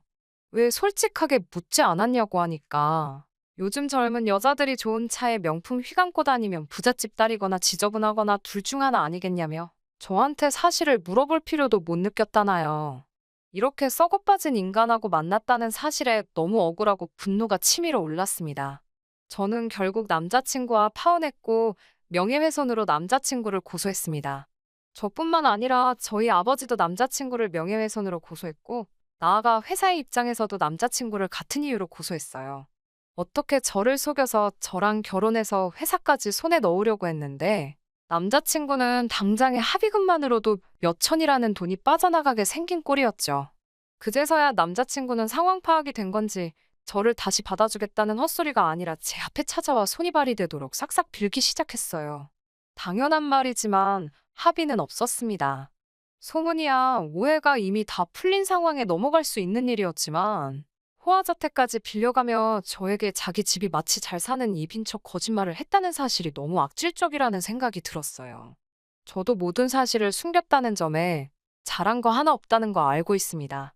하지만 남자친구가 저의 배경이 아니라 저를 사랑했던 거라 믿었고 모든 것을 알게 된 지금 남자친구는 뭣도 아닌 저를 사랑한 게 아니고 오직 저를 얻음으로써 자기에게 떨어질 콩고물만을 노리고 있던 사기꾼이 분명했으니까요. 그리고 당연히 그 죗값을 치러야 한다고 생각합니다. 회사 내에서 오해는 풀렸지만 저도 직원들을 속여왔다는 죄책감에 회사를 나오기로 결심했습니다. 아버지가 이뤄놓은 성공의 숟가락을 올리는 게 아니라 제가 여태껏 배워온 것과 경험을 살려서 직접 제 사업체를 차리기로 했어요. 아버지는 처음에는 왜 편한 길이 있는데 힘든 길로 가려는 거냐며 반대하셨지만 저의 생각을 듣고는 저를 인정해 주시고 제 뜻을 따라주기로 하셨어요. 저도 이제 다른 사람을 속이지 않고 제 스스로 인정받는 사람이 되기 위해 여태 하던 것보다 훨씬 더 많이 노력을 해야겠습니다. 안녕하세요. 딸 하나를 키우고 있는 돌싱 30대 여성이에요. 남편과는 지인의 소개로 만났습니다. 남편은 평범한 직장인으로 중소기업을 다니고 있었고, 나이는 저보다 3살이 많았지요. 저희가 서로 빠져드는 데는 오랜 시간이 걸리지 않았습니다. 남편이 말하길 제가 차에서 내리는데 요정이 내리는 줄 알았답니다. 저는 남편의 따뜻하고 다정한 말투에 반해버렸고요. 그렇게 서로 콩깍지를 쓴 채로 인연을 만났습니다. 당시 남편에게 이야기를 하진 않았지만 나이가 30을 넘어서니까 조금씩 조급한 마음이 들더군요. 주변에 친한 친구들이나 언니들이 시집 가는 걸 보면서 조급한 마음은 심란해지기까지 했고요. 그렇다고 쫓기듯이 결혼하는 것도 내키지는 않았고 사실 말이 나와서 말이지만 시집 가서 잘 사는 친구들이 있는가 하면 시어머니나 신우 때문에 혹은 육아로 고생하는 친구들의 이야기도 심심치 않게 들려왔거든요. 그런 이야기를 들을 때마다 좀 전에 먹은 음식이 속에 얹힌 것 마냥 갑갑한 게 저도 도무지 제 마음을 알 수가 없어서 쉽사리 남편에게 결혼 이야기를 꺼내질 못했어요. 하지만 남편은 저희가 사귄 지 2년째 되던 날 저에게 프로포즈를 해왔습니다. 사귀는 순간부터 저와 결혼하기로 마음먹고 있었다더군요. 드라마에서 나오는 고급 레스토랑에서 장미꽃과 다이아 반지를 받는 그런 프로포즈는 아니었지만 그래도 남편의 듬직하고 진심 어린 모습에 저는 기쁜 마음을 숨길 수가 없었어요. 저는 그동안 고민했던 것이 무색할 만큼 결혼하자는 그의 말에 좋다고 대답했습니다. 남편은 대학을 수도권에서 졸업했고 이후로 직장 생활을 위해 서울에 자리를 잡았다고 했어요. 그나마 대학을 다닐 때는 본가에서 통학을 했는데 서울에 있는 회사에 취직을 하면서 아예 독립을 했다고요. 남편이 말하길 어머님께선 자기가 자취하는 동안 1년에 한두 번이나 찾아오셨을까 싶을 정도로 아들의 사생활을 존중해 주시는 분이랍니다. 저 역시 사생활을 중요하게 여기는 사람이었기에 그런 남편의 말은 듣던 중 반가운 소리였지요. 저는 순진하게도 남편의 말을 철석같이 믿었습니다. 하지만 사람은 겪어보지 않으면 모른다는 그 말이 정말 딱이더군요. 남편이 아들로서 본 어머님과 며느리로서 제가 본 어머님은 완전히 다른 사람이었어요. 어머님의 유별난 성격을 알게 된 건 결혼식을 올리고 나서였습니다. 상견례 자리에서는 필시 당신의 이미지 관리를 하셨던 거겠지요. 상견례 자리에선 부적의 비읍소리도 하시지 않으셨으니까요. 다만 돌이켜 생각해보면 한 가지 마음에 걸리는 일이 있었습니다. 무슨 이야기를 하다가 그렇게 된 건지는 기억이 나지 않지만 종교 이야기가 나왔거든요. 저희 친정부모님은 서로 다른 종교를 가지고 계신데 그 이후로 뭐 서로를 힘들게 하시고 그런 건 전혀 없습니다. 어머님께선 그 이야기를 들으시곤 당신도 똑같다며 당신은 다른 사람들이 어떤 종교를 믿고 따르던지 전혀 개의치 않는다 하셨습니다. 당신도 마음이 복잡할 때면 당신이 믿고 따르는 분을 찾아가 여러 가지 조언을 구하곤 하신다면서요. 솔직히 상견례 자리에선 어울리지 않는 대화였지만 어머님께서 워낙 열과 성을 다해 말씀을 하셨기 때문에 20분 가까이 저희 부모님이나 저나 꼼짝없이 듣고 있을 수밖에 없었어요. 아버님이나 남편은 늘상 있는 일인지 별로 개의치 않는 눈치였고요. 하지만 신혼여행에서 돌아온 날 어머님이 말씀하셨던 그 믿고 따르는 그것이 무엇을 의미하는지 확실히 알게 되었습니다. 저희 어머님은 산신령이라고 일컫는 사람을 따르며 그분이 써주시는 부적이라면 사적을 못 쓰셨지요. 처음에 그 사실을 알게 되었을 땐 얼마나 난처하고 난감하던지. 저희 부모님이나 어머님 아버님이나 당신들 사는 집 노후 준비는 그럭저럭 되어 있으셨지만 그렇다고 결혼하는 자식들 집 한 채씩 톡톡 사줄 만큼은 아니셨습니다. 도움을 받으려면 받을 수도 있었겠지만 남편과 도달했던 결론은 우리 힘으로 한번 시작해보자였어요. 살다가 정말 어렵고 힘든 순간이 오면 그때 기대는 한이 있더라도 일단은 우리가 알아서 해보자는 거였지요. 신혼의 패기였다고 할까요? 아무튼 그렇게 남편이 모아둔 돈 6천에 제가 모아둔 돈 5천, 그리고 전세 대출을 받아 서울 외곽에 있는 작은 빌라에 들어가기로 계약을 하게 되었네요.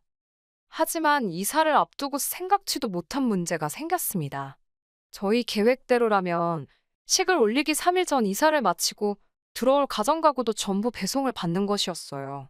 그런데 기존에 살던 세입자와 집주인 간의 감정 싸움이 일어나면서 기존 세입자가 약속된 날짜에 집을 비워주지 않았네요. 경찰을 부르네 만에 소리가 나올 정도로 일이 컸다고 하는데 집주인 입장에선 기존 세입자가 집에 해코지라도 할까 걱정이 되었는지 강하게 대응을 못하는 눈치였지요. 결국 저희의 이사 일정은 시쳇말로 다 빠그라졌습니다. 다른 집을 알아볼 생각도 안 했던 건 아닙니다. 하지만 당시 전세 구하기가 하늘의 별 따기만큼 어려웠던 시기라 그마저도 상황이 여의치 않았네요. 이사가 늦어지니 배송받기로 되어 있던 가정가구 일정도 전부 다 바꿔야 했고 개중 몇몇 개는 저희가 신혼여행 중일 때 오게 생길 판이었지요. 이게 화근이었습니다. 남편은 어머님께 부탁을 드리자고 했습니다. 배달 오는 날 어머님께 잠시 들려 물건만 받아달라 하면 안 되겠냐고요. 솔직히 말하자면 제 입장에선 불편하기도 했고 죄송하기도 해서 내키지는 않았습니다. 마음 같아선 더 가까이 사는 친정부모님께 부탁을 드리고도 싶었네요.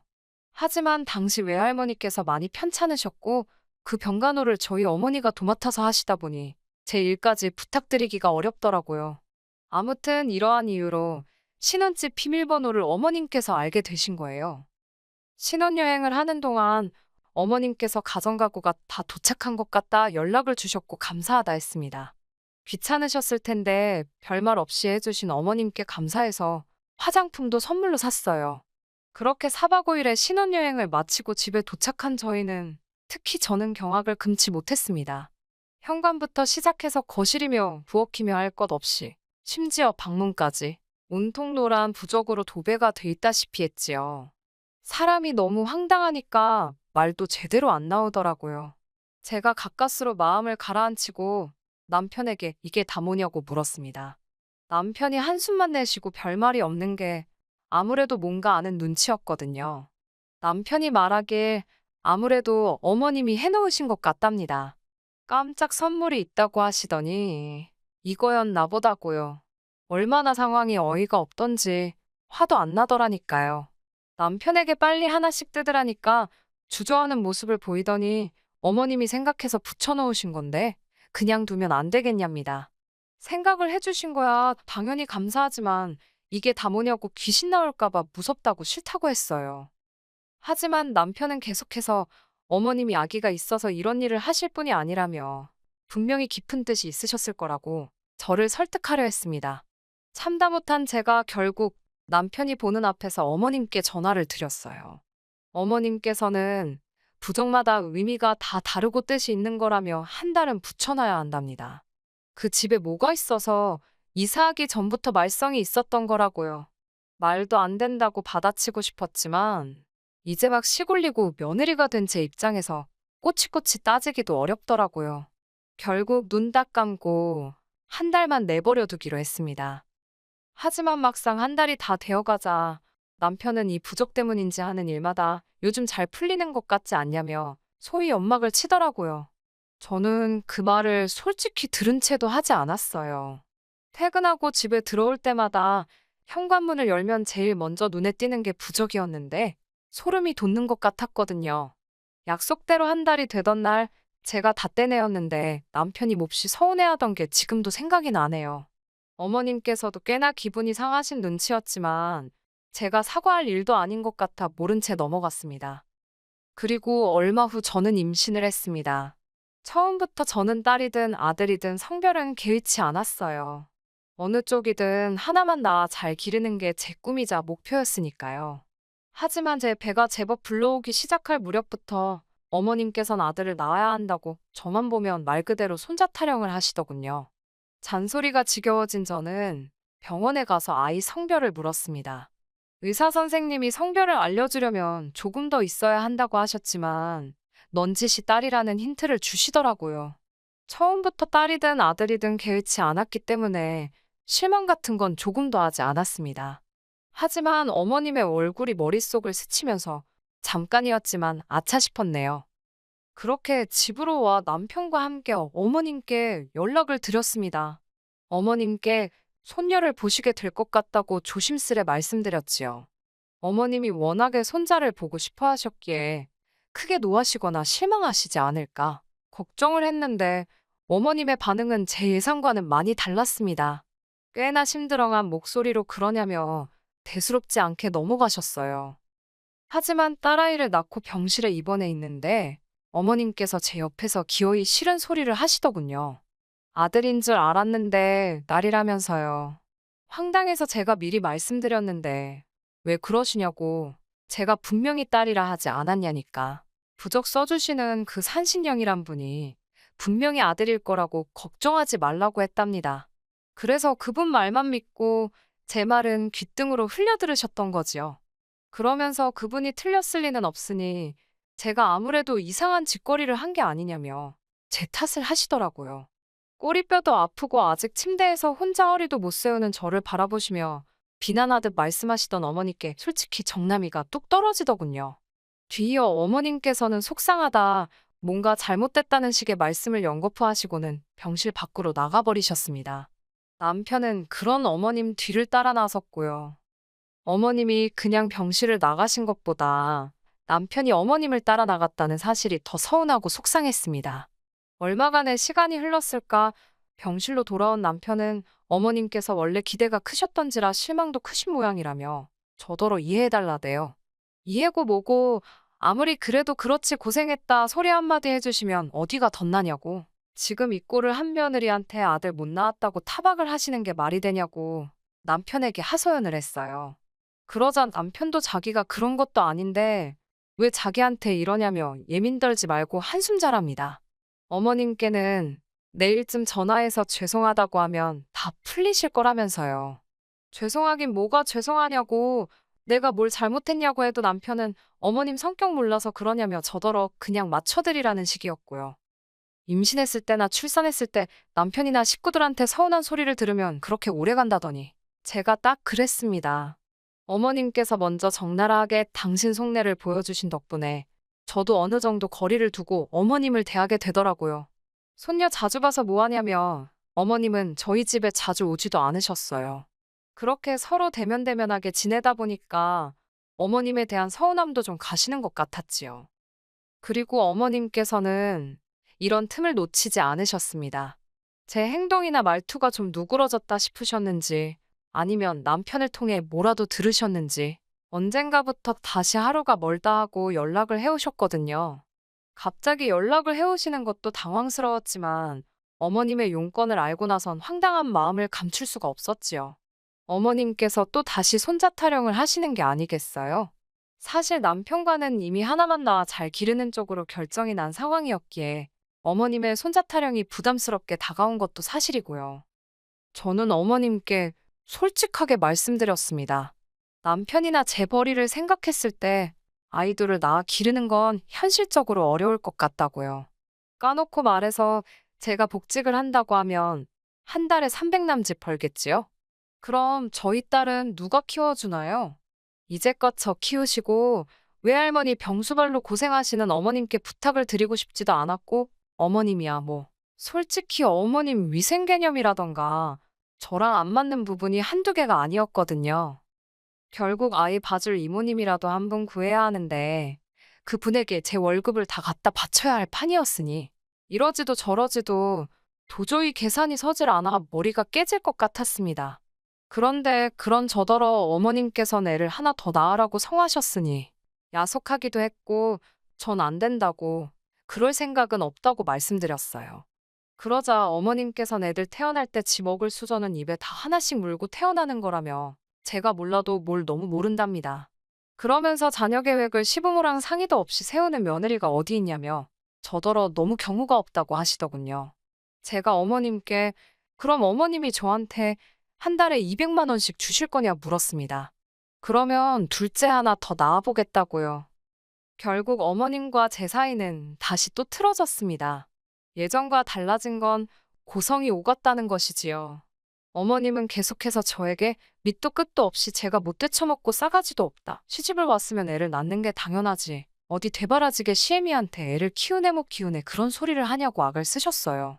저는 저대로 제가 무슨 이 집에 애 낳아주러 온 기계냐고 싫다고 했고요.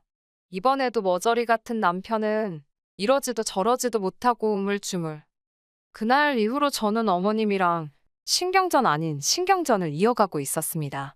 그러다 저희가 이혼하게 된 결정적인 사건이 터졌네요.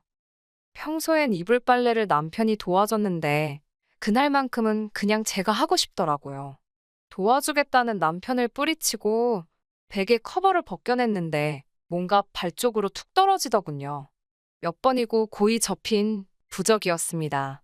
최근에 어머님께서는 오신 적이 없었긴 한데 그래도 어머님 말고 누가 이런 짓을 했겠나 싶어서 씩씩거리며 전화기를 찾았어요. 그런 저에게 남편이 무슨 일이냐고 왜 그렇게 화가 나 있냐 묻길래 저는 씩씩대며 남편에게 부족을 보여줬습니다. 어머님이 이런 걸 내 베개에 넣어두셨다고 진짜 왜 이러시는지 모르겠다고 화를 냈어요. 가만 못 넘어간다. 어머님께 다 따질 거라고 하니까 가만히 있던 남편이 그러지 말라며 저를 붙잡았습니다. 이거 놓으라고 이제 진짜 노란색만 봐도 넌더리가 나고 소름이 끼친다니까 남편이 자기가 넣어놨답니다. 예상치 못한 남편의 말에 제가 그게 무슨 소리냐고 당신이 이런 걸 왜 넣어뒀냐고 물었어요. 돌이켜 생각해보니 일이 있기 얼마 전 남편이 시댁에 혼자 다녀온 일이 있었거든요. 애시당초 손녀에 관심도 없으신 어머님이시라 손녀를 데려오라 어쩌라 말씀도 없으셨고요. 남편은 이튿날이 돼서야 집에 들어왔는데 몹시 지쳐 있었지요. 그날 받은 부적이랍니다. 어머님이 가자고 한 곳을 따라가니 어떤 남자가 사당 같은 데서 사람들을 상대하고 있더래요. 1시간쯤 기다려서 들어가니 다짜고짜 남편더러 손금을 보여달라 했답니다. 남편 말로 본인은 정말 보여주기 싫었다는데 그건 제 알 바가 아니고 아무튼 내키지는 않았지만 어머님의 방강요로 인해 어쩔 수 없이 손금을 보여주니 그 부적을 써주더랍니다. 손금 보고 부적 쓴다는 소리는 또 처음 들어본지라 어이가 없고 어머님도 여러 가지 의미로 대단하시다 싶더군요.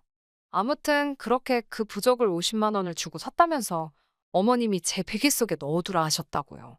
그러면서 남편이 한다는 소리가 죽은 사람 소원도 들어준다는데 산 사람 소원 못 들어주겠냐는 생각으로 그 부적을 제 베개에 넣었답니다. 남편의 말을 들으니 소름이 확 끼치더군요. 저는 남편에게 언제까지 어머님의 그 말도 안 되는 소리를 들어드리며 살 거냐고 따졌습니다. 하나 있는 손녀나 예뻐해 주시면 얼마나 좋냐고. 안 낳겠다는데 왜 자꾸 손자 타령을 하면서 이렇게 사람을 힘들게 하시는지 모르겠다고 분통을 터뜨렸지요. 그러자 남편이란 놈이 한다는 소리가 이게 다 제가 처음부터 아들을 낳았으면 될 걸 못 낳아서 그런 거 아니냐입니다. 그래도 전에는 어머님의 말도 안 되는 행동과 언행에 최소한 남편이 미안해하는 모습이라도 보였었는데 이번에는 같이 목소리를 높이니까 어처구니가 없더라고요. 남편은 그런 제 속을 눈치를 챘는지 못 챘는지 계속해서 저에게 악을 썼습니다. 부적 좀 집에 들이는 게 저한테 무슨 피해라도 주냐고요. 어머님께서 당신 돈으로 사서 좋은 마음으로 주시는 건데 왜 난리냐.